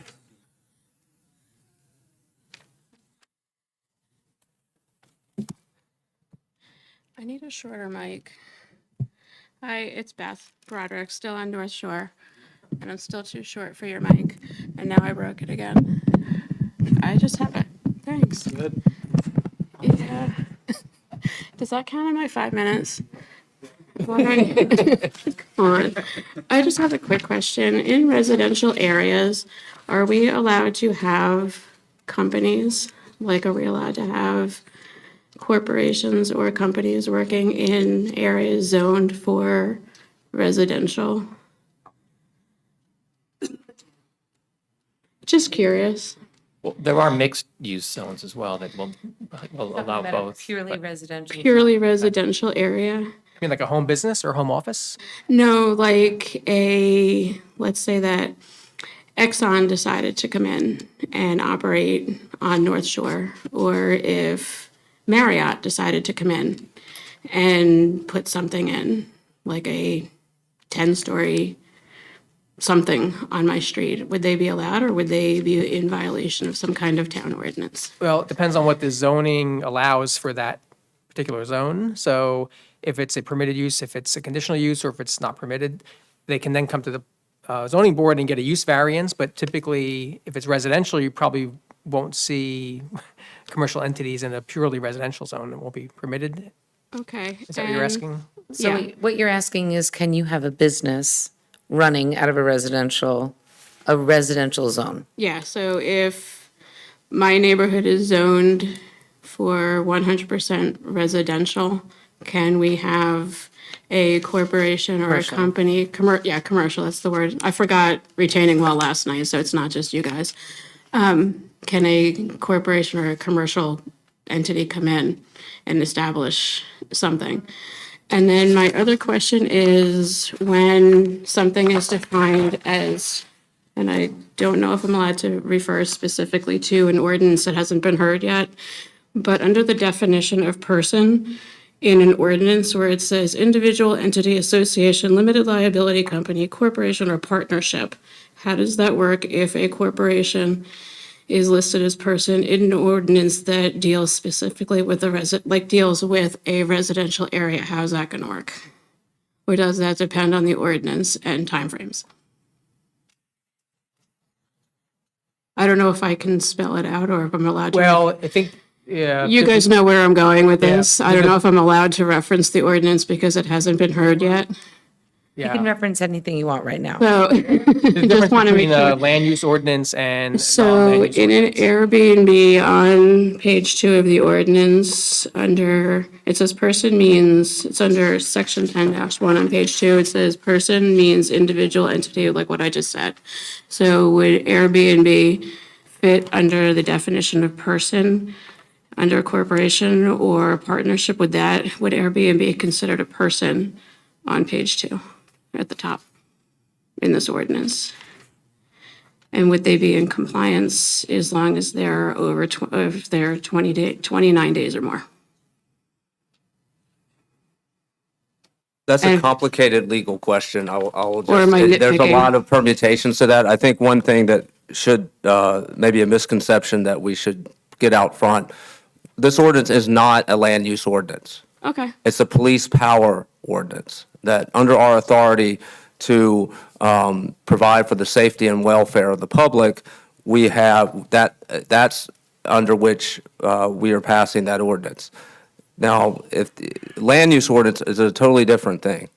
What uses are allowed, that's a separate issue. This is not a land use ordinance. Okay. Yeah, so there's particular legal reasons for categorizing that way. One is that's the appropriate way to categorize it, but there's also the legal effect of that has some implications as well. So that's, one thing. And the issue of whether something is commercial and residential is a very thorny issue. There's a million permutations that you could make. If someone has a Tupperware party once a week out of their house, is that a commercial use of their house? I don't know. So these are very knotty kind of legal issues. But the purpose of the short-term rental is simply an authorization of our police power. sorry, Tom. I was just going to, was your question also whether I'm more it would concerned- apply to a person, Like, a I'm more con- corporation, or Like, I don't any care about entity? Pampered Chef. If you want to have people come over and buy baskets, go right ahead, Right. knock yourself out. Right, but the ordinance will apply to whether the house is owned by an individual or it's owned by a corporate entity, or it doesn't matter, whatever whatever form the owner takes, they'll be subject to the Whatever's proposed outlined or ordinance. stipulated in the ordinance if and when it passes. Yeah. Okay. Yep. All Fine, right. I mean, I'm not going to go after anyone selling Avon. If you want to ring my doorbell, I have a very long driveway. Best of luck. But I think the thing is, Beth, that when they're talking about persons here, they're talking about maybe the ownership. So that's what he's Okay. saying. Regardless of who owns the house, these are the rules. Okay. So you could be Betty Crocker, you could be XYZ LLC, you could be whoever owns it, because we do have corporations that own homes for their residents, or for their employees. We used to anyway. But this is saying it doesn't matter who you are, if you're a company or a person or whoever you are, these are the rules. Okay. That's fine. That's all I got. right, Did I thank run you. out of time? You did. All right. I got So- nothing else anyway. Okay, anyone else, public comment?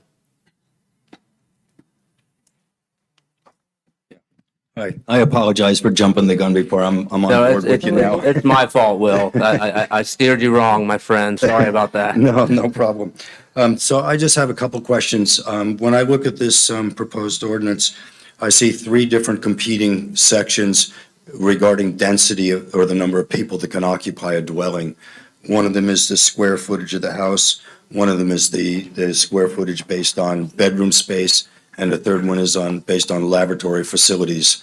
When I do rough calculations and I look at some of the houses that are being built in Lake Mohawk specifically, and certainly this would apply to some of the mansions that are not in Lake Mohawk also, you got a 2,500 or a 3,000 square foot house. You could have a density or a number of people in these dwellings that I think exceeds what we're trying to encourage as a community. Certainly within Lake Mohawk, we're not trying to encourage, I think, 2 or 3 families descending on a house, and then you have an occupancy of 12, 15, maybe even more people than that for a rental, even for a short-term rental of 28 days. It really doesn't make sense. It's more geared toward, the shore or, occupancy where it is just for a week or even a long weekend. So my question is basically the question that I started before is, are the guidelines that you're adopting now based on state standards, and are they obligatory guidelines, or can you have guidelines that are more restrictive for our own municipality? I mean, that's a very good question. And we are trying to get clarification on what types of modifications we can make to the state housing code. But the first indication is we cannot make significant modifications to it. But I don't have a final answer for you on that. But we Okay. certainly will before the Yeah, the I hearing hope, on I hope It we is a look into state that statute, before we right?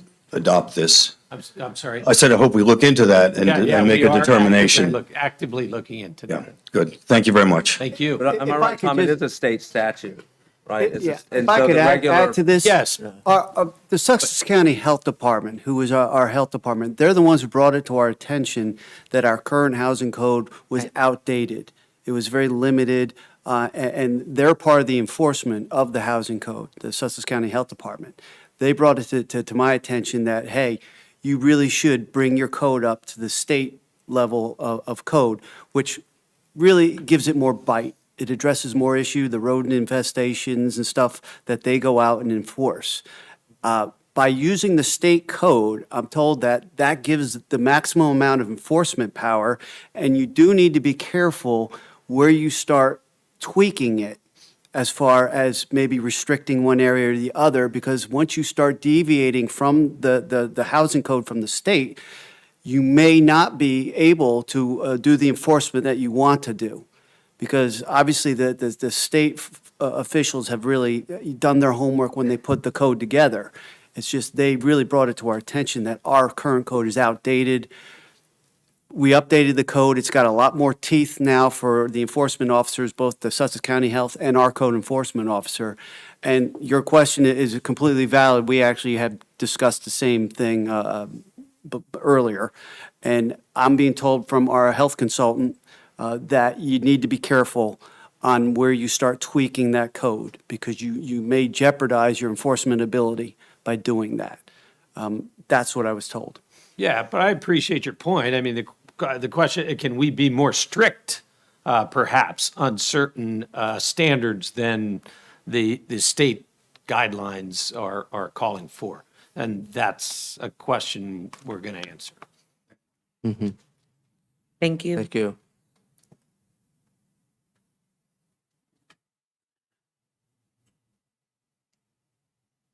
Please state your name and address for the record. Hi, Mr. Pagano. Bob Pagano, 45 Island Trail. Trustee at Lake Mohawk and treasurer. I support and am thrilled with the leadership you guys are showing around the short-term rentals. We've struggled with this on our own for a while now. The fact that you guys are laying down a yardstick, I think, is tremendous for us. I really am very pleased, as I've read it, about the enforcement actions that you've got in there. It allows us to actually put some teeth to this. It becomes real at that point. And so I just can't tell you how pleased I am with what you've done. The last comment I have is thinking about ways that we can move forward together on enforcement would be something I'd be thrilled to be challenged with, so that we can make sure that we just maintain consistency between both organizations. Appreciate you guys. Thank you. Bob. Thank you. Thank you. Thank you, Bob. Lake Mohawk, Susan? Any other public comment? Hi, Mike Devine, Oak Parkway. I guess just two quick things. One is, and I haven't read it in great detail yet, but evidently there are, I don't know what the right word is, or fines or something if there's a problem caused or damage caused or whatever. Is that part of this, that if you bring somebody in for 29 days and they cause havoc in the neighborhood or something, what's the consequences of that? Is the owner of the house prevented from further use of it in a B&B context?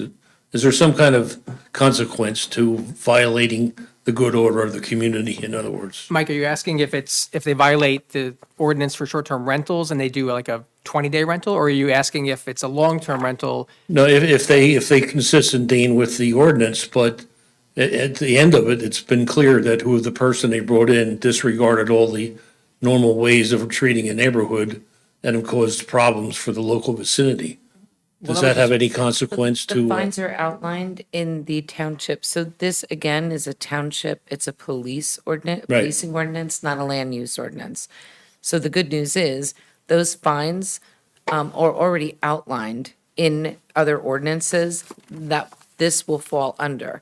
So those penalties will be assessed and leveraged by police officers or by the health department to the homeowner. Is there any preventative or proactive control as to who's brought in? It's totally up to the homeowner, or is that? So we're talking right now about processes to be able to manage rentals in general, not just short-term rentals, every rental. Following guidelines to say, how are we going to manage this? People have to register. What does that look like? What documentation do we need for 30 days and above, for a year, for 2 years, whatever it might be? That's all ongoing separate from this. So this is particular- separate, but supporting Okay. what we're doing here. We're really looking at we're looking at it at a holistic way.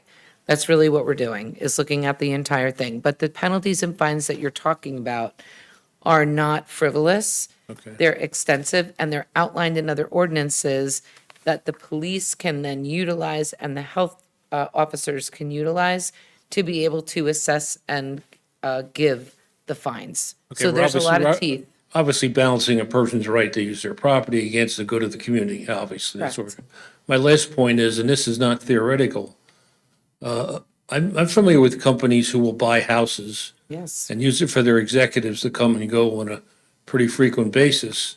Since those executives are not strictly charged for that opportunity, does that exclude them from this? It sounds like in here you can be less than 28 days if there's no money exchange. That's to put it correct. simply. Yes, it excludes them. You have a guest. Yes.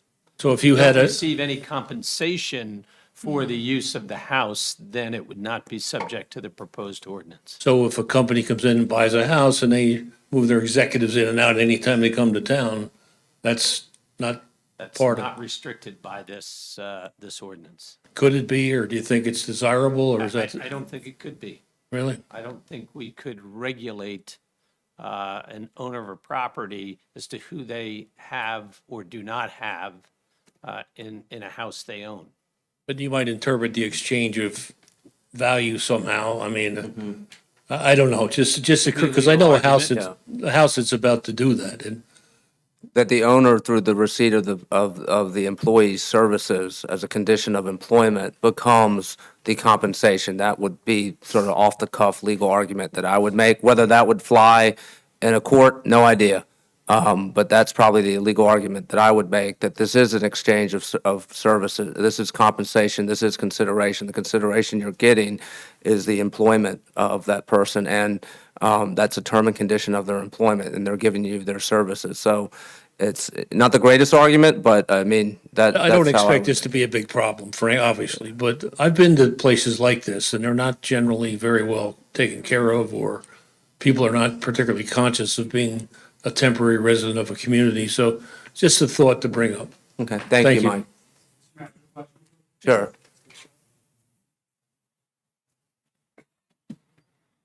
So I keep hearing a lot about enforcement of this ordinance, and I just want to, kind of clear things up a little bit. As far as setting penalties, that's not something that the police department would be doing.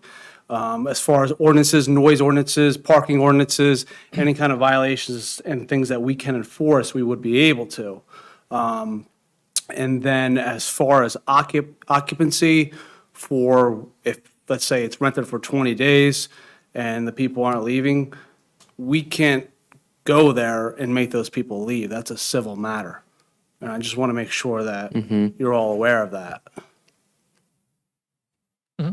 Any Yeah, questions yeah, on that? yeah. I mean, and that's one thing that people don't realize too, is that after about 28 days, you are no longer, you become a landlord at that point. And you don't have the right to what they call self-help. Meaning you can't take the person's stuff, throw it on the street, and then call Chief McCarrick to get the person out of your house. You now have to follow the housing code and all the things that you have to go through. And so I hope anyone considering doing this will take that into account, because technically someone could say, I'm not leaving. And now you're subject to the landlord-tenant laws and all that involves. Civil, So it's a civil it's a dispute at civil, that yeah, you point. have to, that's a civil remedy, not a criminal remedy. So, but, I just want to make sure that we're clear on yeah. that. And But then, if an owner of the house, if it can be proven that they've accepted compensation for someone who stayed there for 20 days, that would be subject to the violations under our code. That would be a civil matter. I You're disagree. you're with you, Chief. exchanging money for a service. Yeah, but I would view it as if this gets adopted, it would be a local code violation. I would look into that a little bit further.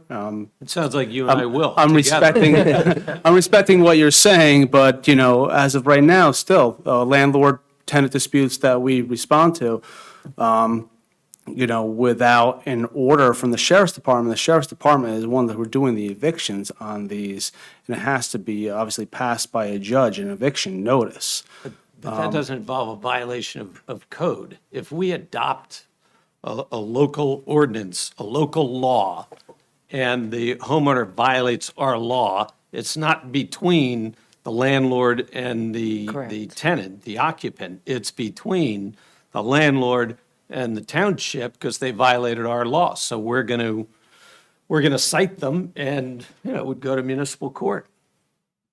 We could cite, but I still don't think that we could ask them to leave. We could ask them to leave, but we can't make them leave. Remember, we're not asking them to leave. You're right. This is what I wanted. And plus, we're not citing the occupants. We're not citing the guests. You're citing the homeowners, correct. If they're violating this. What I'm saying is I want to proposed make it clear that we can't just force somebody to leave. ordinance. That's a valid Yes. point. Yeah, So the yeah, point you're you're right. making is anyone that rents for any amount of time, regardless of what this ordinance says, is on their own if somebody goes into the house and won't leave, because you cannot help them out because that's a civil case. Correct. We could ask. We're not getting involved in But that. it's so- not, we could make them leave, no. Right. We honored a champion wrestler here a little while ago. You guys can have it out right now if you guys want to. I give. Thank you. Yeah, Thank you, but thank you for that clarification. Yeah, you can approach the microphone and have a public comment. Just state your name and address for the record, please. Thank you. Hi. My name is Dr. Ernest Leibov, and I gave a shelter to Ukrainian refugee in my house. So my question is, if she would stay over 28 days, she doesn't pay any money, would I be in any troubles, or she should leave for 1 day and return again? How does it work? If you're not being compensated for allowing them to stay in your home, this proposed ordinance doesn't apply to you. It only applies to individuals who are being compensated for the guests staying in their home. Does it cooking Ukrainian borscht consider it as a compensation? Depends how good it is. How good it is, yeah. Thank you. Thank you. So again, if you have your cousin staying with you for 2 months because they're in between homes or something like, or mom staying with you for a while, that this is not what this is for. There's no compensation if it's a guest. That's not what this ordinance is about. Thank you for your clarification. And thank you Thank for you what you for your do. work that you do. Yeah. Thank you. Anthony Gomes, 10 Links Court.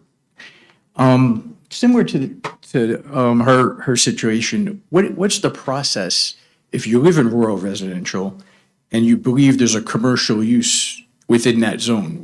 What's the process to have that looked into? Well, this hasn't passed yet.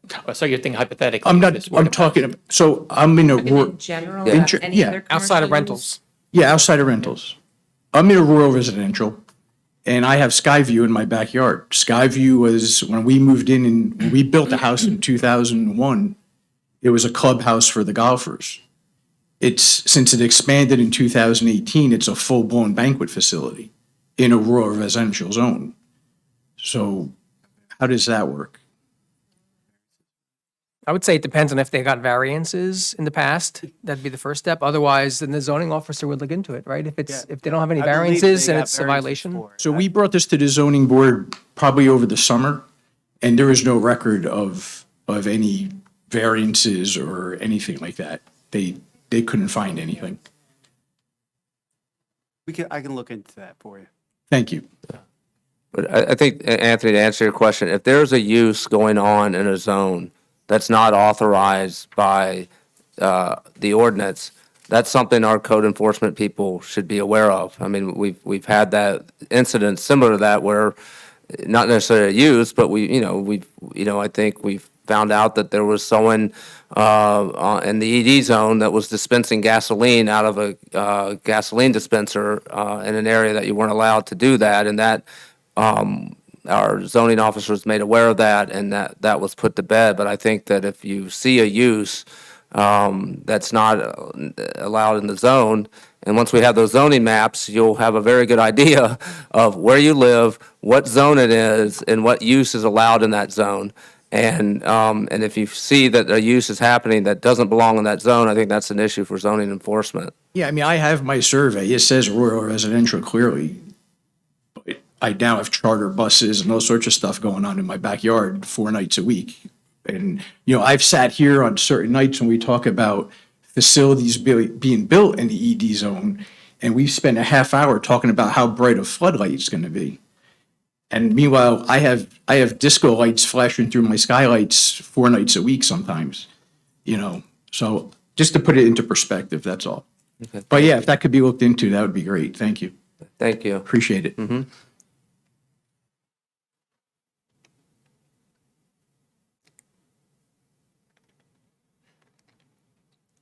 Ron Day, 22 Fox Hollow Road. Deputy Mayor Blumetti had mentioned that the work that's being done on the maps, and again, appreciate all the work being done by the town folks on that. One of the things that I think is important, I want to make sure we give recognition to is when you look at the ordinances, sometimes you need to look at the ordinance that's in Part 18, and then sometimes you got to look at some of the updates throughout the years and marry them together. So it leads to confusion. So the other thing that the town staff has been doing, and I'm going to look to Roxanne and give her some appreciation, is actually conforming these ordinances so they're in one place. So I just wanted to say thank you for that. Thank you. Thank you, Roxanne. Thank you. Any other public comment? Jenny Derricks, tap into Sparta. I guess I'll play off of what Mr. Day just said, as well as the gentleman before. We have zoning codes, so we can speak about this being a police power all we want, but there are zoning codes that are in effect, and when we have a residential zone, I think somebody mentioned it, that it's prohibited. You're not allowed, or it's at least contemplated, you're not allowed to have a commercial property, a commercial endeavor in a residential zone. So why are we doing this? Why are we looking to encourage short-term rentals, which is a business? It's not just an office, which is also contemplated in the ordinances, where you can have a single, home office or a home business, but the house isn't the business. Here we're talking about the house being the commercial property, and that is contemplated in the RR zones, and there are several RR zones that make up about 70%. I can be corrected on that, but I think it's about 70% of our community are RR zones. And so when you're talking about an ordinance like this, that you're saying is a police power, I understand that, but it's in conflict with our RR zones. That's already the law of the land in terms of land use, because you can't separate the two. This is a land use. This is a use of our land. People come and they buy a home in a residential zone, expecting it to be a residential zone to raise their family. And if you look up the definition of dwelling unit, and I'll get back to that in a moment, but if you look up the definition of dwelling unit in Code in 18, it does spell out that it's anticipated that that zone is for a household to be established, not a commercial endeavor. So when you're now looking to codify a short-term rental ordinance, no matter what you call it, put it in 12, put it in 18, there's no way you can disengage the two. It's a land use, and you're encouraging by authorizing that type of a use. So I would question, why would we do that? You open the door to this, we have a whole host of issues. owners that can't be helped when they have an occupant, that they can't get, a whole host of issues that's already been spoken to. What else? Sorry. A bunch of questions. I guess that's my biggest one. Why are you looking to codify something that is already not allowed in a rural residential zone? I know I have other questions. That's all I can think of right now to get out to you. Well, I think that the assumption is that it's not allowed. I think the issue that you've raised is not a very clear legal question about whether the use of a property, you're the owner, so there's a tension that between about the right of alienation. An owner owns their property, and they have the right to do with their property within certain bounds. There's a tension with that, with also the town's ability to restrict certain uses in certain zones. And so I'm not aware of a case directly on point that says a owner who does a short-term rental is using a commercial use within a residential zone. If someone can point that out to me, then Can you say great. that again, please? I didn't understand what you said. So what I said was, there are no cases that I'm aware of that are directly on point that say an owner that is using their property for a short-term basis is a commercial use under the definition as that's defined in land use law.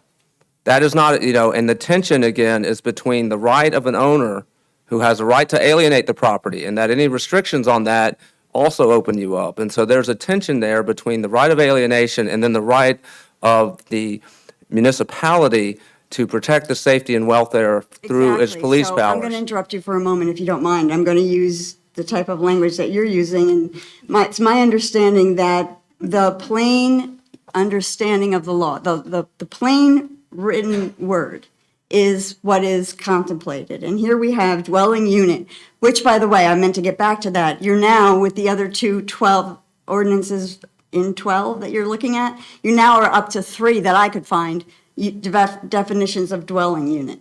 So in the rural residential, in the land use code, dwelling unit shall mean one or more rooms designed, occupied, or intended for occupancy as separate living quarters with cooking, sleeping, sanitary facilities provided within the dwelling unit for the exclusive use of a single family maintaining a household. That's pretty clear. A single family Not necessarily. So maintaining exclusive a use could household. be, so for example, if someone only rents they live there 11 months of the year, their exclusive use is 11 months. That 1 month they don't, that's a legal argument whether you're no longer in exclusive use. I don't know the answer to that. So That's not a clear, Well, legal maybe that's question. something that we can tighten up for the benefit of the residents that live here already.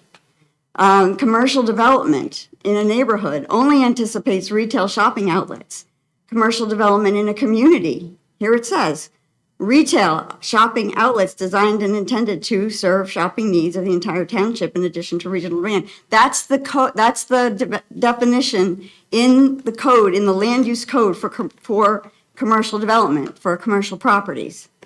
So common plain use understanding of what these rules are, as well as the understanding of what the community has when they buy a home in a single family home in a residential neighborhood. And I'm sorry that I'm shouting, but when you buy a home in a residential neighborhood, the expectation is families are going to live in there.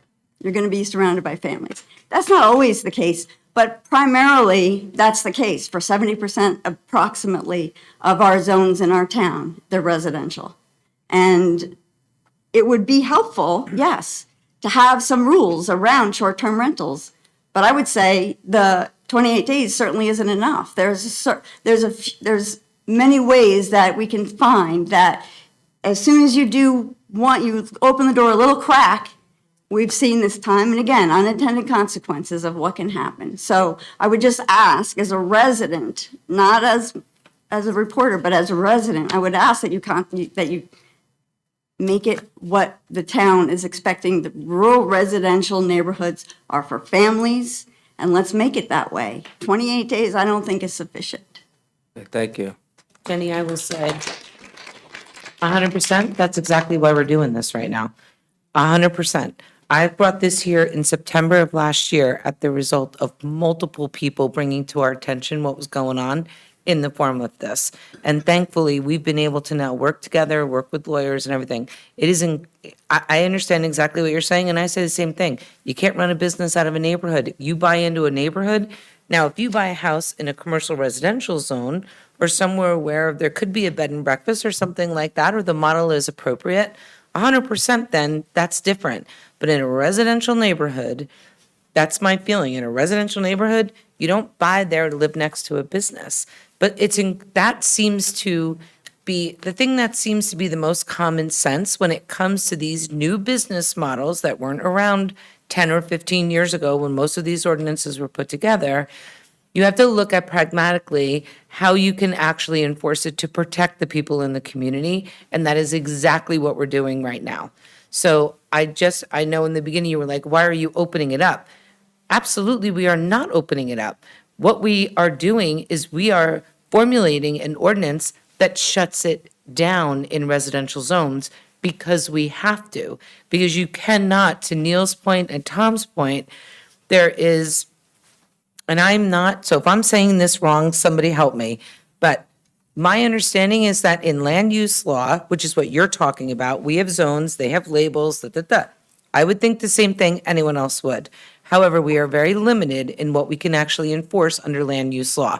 So what we need to do is take it up a level and say, nope, this has nothing to do with land use law. What we are talking about now is policing. So we have to pull it out of land use that can be challenged, and this is why we don't want this to happen. So this is why we're taking the measures that we are, Jenny, and it is to protect people. I understand that, and And I our appreciate neighborhoods. that. And I understand the need to have it in another section. What I'm saying is that Okay. there is a land use code that needs to be contemplated when you're talking about something else. And I'm asking that for myself. Maybe there's other people that agree with me. 28 days isn't enough. Lake Mohawk has Right, 3 and months. that's a discussion point. And Right. I'm not gonna, I have my own opinions and I'm not disagreeing with you, but on the whole, that's a discussion that we're gonna have at the hearing next week. And whether I or will not- tell anyone that has comments or feedback or wants to share their opinions, email us.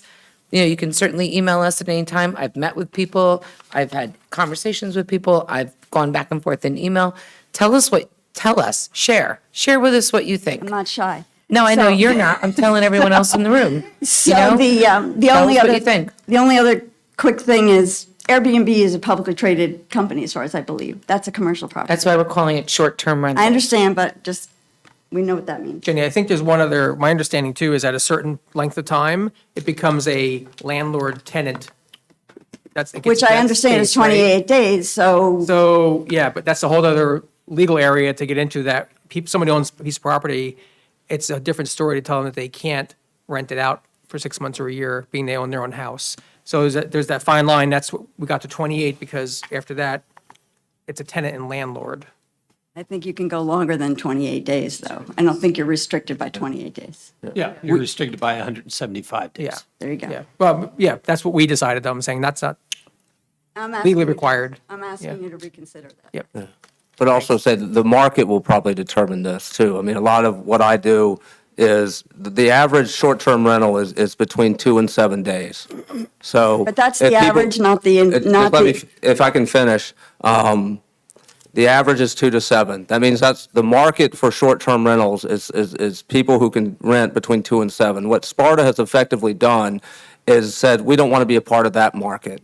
And that's the predominant market for short-term rentals. So by making it 4 times the average, effectively, Sparta is not going to be that attractive to the short-term rental market because we're not fitting within the market definition, as the market definition is the predominant use of 2 to 7 days. That would be my argument. And so yeah, I understand what you're saying. I'm just asking to make it bigger because there's always going to be someone who will figure it out. They'll rent it for a month and they'll sublet it for each week. You got to make it where it's really just not worth it.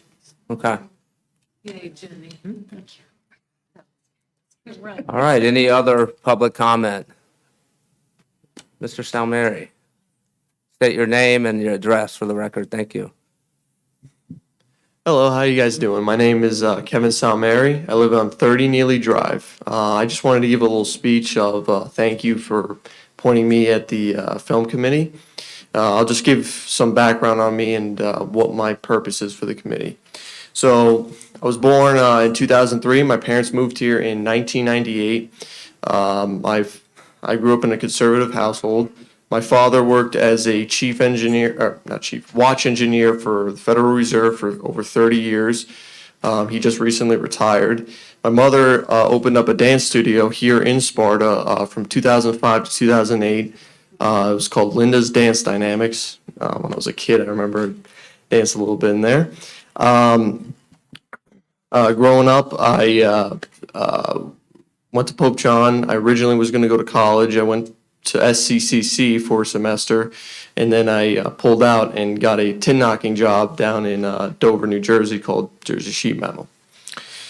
So anyways, the way I got into film is my brother, Phil, he met a gentleman over there named Kevin, and we all met at the gym, a local gym called Alpha Fitness, get those gains in. And basically, we started hanging out for a bit. I met Kevin around a year ago, and he was starting to get going on the film Emerald Ties. And the way that that film went together was unbelievable. So I'm a big community person. I believe in the community around you because those are the people that understand you the best. And Kevin brought together the community in this film. There were like many people, you know, Aiden, who isn't here tonight, but he was a cameraman who went to Sparta. He was about a grade below me, and he met him at the gym as well. And just a lot of local residents who worked together on that film came together, and it transformed into something great. And I just remember, you know, when going there, because I had no film experience prior to going there, to the Lake House Cafe where we were filming. And it was interesting because it was sort of like everything like just fell into place perfectly. Like I remember we needed a sound design guy, and Kevin was scrambling around. We didn't know where to go, and we went out to Crow's one night. And when we went there, we met a guy named Steve, sound design, just like that. Local to the area, found him, and it was beautiful because, like I said, everybody was coming together to work on this. And recently, we just had the premiere, February 4th, at Sussex County Community College at the theater, and it was amazing to see all that. And then working behind the scenes, I wanted to see what I could do because I'm the type of person where I'm like, hey, listen, if I can help out, I'll do anything I could, like, do, whatever. You want me to get 10 stories high to put something on, whatever, I'll do it. And that's when Kevin promoted me to the film committee. And I wanted to thank you all for accepting me. And my main mission right now is that Sparta has a lot of potential. This town is perfect for shooting films. But what's best about it is that we could do it in our own unique way. We don't have to do it the Hollywood way. We could do it the Sparta way. And the way we can do that is by getting together a community, by growing together, by promoting small businesses. You know, one of the things that happens is when you have film, you all of a sudden you need help, right? Because you need a lot of stuff. You need a cameraman, you need maybe construction, you need an open field, a house to work with, you might need a catering business. It helps explode an economic base where, you know, let's say you're in the dead of winter and, you know, not much is going on. All of a sudden, oh, there's a film. Boom, now we got catering. Now we need construction workers out here for whatever reason. And so I believe that, you know, letting film come to Sparta could have a good economic boom for the entire town. And, you know, I just wanted to, like I said, say thank you and just keep this short because, you know, a little late here. Now, before I go, You have 15 seconds, Kevin, to wrap this up. Just kidding. Thank you, Neil. I wanted to introduce Kevin to the stage, the man who got this all together. But before I go, I just want to say one final thing. Sparta has immense potential for film. It's time to make that potential a reality. Thank you.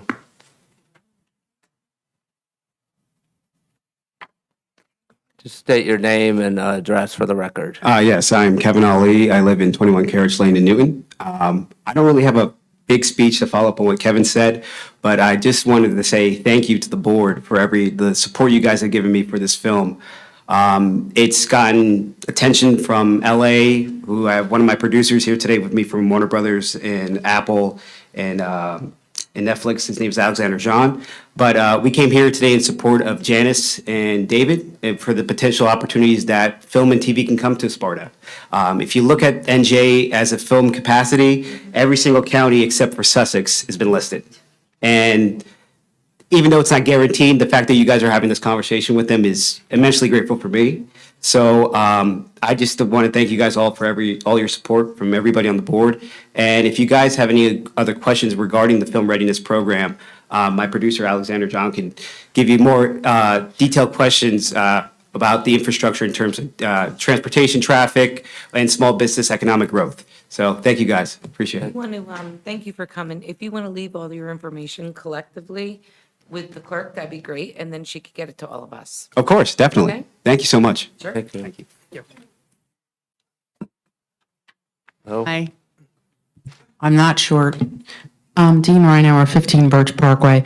I think the whole film exploration is awesome, and I'm here to just speak and say that I've had a lot of experience with that with our company on private property, both in New York and Boston. The movie Blown Away was filmed, obviously all union representation. We fall within the 30-mile zone, so I'm very familiar with everything that's talking. I was going to encourage, since you guys are going to have the discussions, when you start thinking of the town, somebody's going to think about parking White Deer Plaza. That's not how I think. I know how they looked. Look at Sussex County Votech.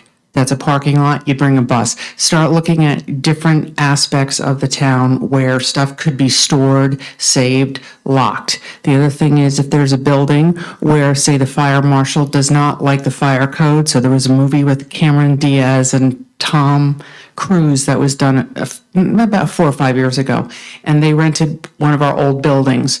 And it was an 1890 building. We didn't use it at all. And so in this building, they spent over $1 million to bring it up to code because of the sprinkling system. So I just want to give you some examples from real life. Then there was a gal, Jean Dupre, who used to live in town. His daughter was choreographer and worked on The Black Swan. And we had an interesting conversation because I was telling her in one case, the fire marshal in Boston was giving me a hard time. And I said, well, there's got to be a loop around. And the loop around was he didn't like that we didn't have as many sprinklers in this another building because we own a lot of property up there. So I said, well, what if we get a pool water truck? So think about the companies that have that. As long as we maintained 500 gallons of water, and that guy got his bill every day. So that's the other part of the trickle down. I appreciate you talking about the kids having a role, but there really is. So just think of your different aspects of where cameras and their equipment could be locked or have security gated and whatnot. And then think of, I would think parking would be, somewhere like at the Votech. So just want to say, good luck with it. Thanks, Dean. Thank you. Just state your name and address for the record. Alexander John, Sussex County resident. So I know you had a lot of questions, right, about operation and how these things go down. A lot of these film sets are very contained, very organized, and very, very organized to a point where you don't see burden on the town. Sure, if we do block off a street and we have things like this, that is a burden. But a lot of these things where they take down in private residences and different areas like fields and things like that, they're very particular. And just to say, town has full control of what happens and what goes down. So end of the day, sure, they're in town, but the town has to say to whatever happens. So any questions you guys have, I've been there, boots on the ground, still doing it. So happy to answer any questions further. Well, thank you all for coming out. I mean, I think you can appreciate the concerns that I'm bringing up. It's something new. And we have to be mindful of the rights of our residents and the processes that go behind all of this. So again, if you guys could all, and thank you all for, again, for coming out. If you don't mind leaving your contact information with Roxanne, then this way we'll be able to reach out if we have any questions. Okay? Thank you. Sean Landy, Sparta resident, 41 Sagamore Trail. I probably want you to leave my contact information with Roxanne. I think she knows where you live. Yeah, but so as a Sparta resident, I'm also a member of the Cultural Affairs Committee. I was super excited when I found out that film possibly could be finally coming to Sparta in a big way, just because I've lived here since 1997. I was born in 95. I'm not like super old, but I'm a little older. Getting up there, Sean. But yeah, I'm getting up there. I'm 29. But I've always seen, I'm a big movie fan, but I always see movies. I'm like, wow, Sparta really could be out there and people could see how beautiful Sparta is. Because Sparta is like a gem. It's like a hidden gem. People think of New Jersey. They don't think of like areas like Sparta, and we're just so beautiful. And to have our like beautiful town and kind of keep it sequestered away like a princess in a castle, like I think our princess that is Sparta deserves to be seen by everybody. So yeah, so just wanted to say that. Thank you. Thank you. Thank you, Sean. Councilwoman Quinn would really like an extra role in your next production, so I think they would favorably on that. Thank you. Dab.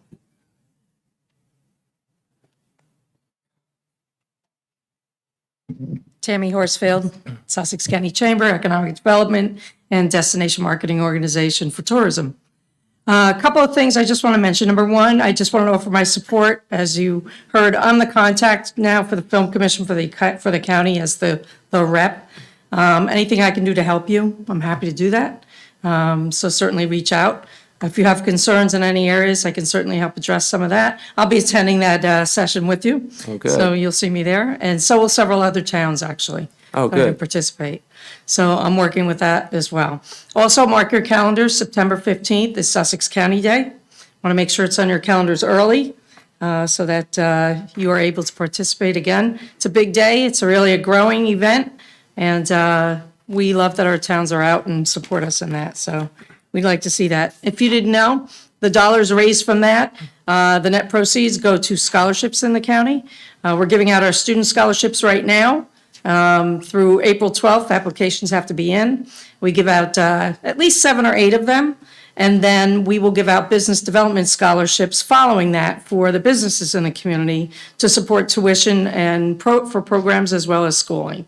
So that information will go out as well, so just so that you're aware of that. I just want to make you all aware of a couple of those things that are going on. You'll hear more from me next, it's in 2 weeks, right, your meeting? Weeks. I've spoken to you already, but I do have some more information to share with you, so I will share that with you. And anything else I can do to support you, I certainly will do that. So thank you. And thanks for all your good work, Thank Tammy. you. And congratulations on that new grandbaby, Thank you. granddaughter. I want to say in 2018, I was at Sparta Day and I was signed up to get a pie in the face as a councilman. And for an hour, I got people throwing pie at me, and that was covered with bees and sticky, and it was the worst experience I had in my life. I'm still scarred by it. So every time I hear Sparta Day, I get hives. I'm sorry.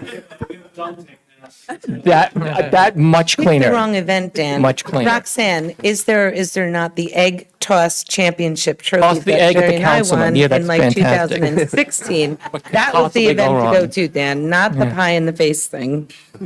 We do have an award. It's in the office on that.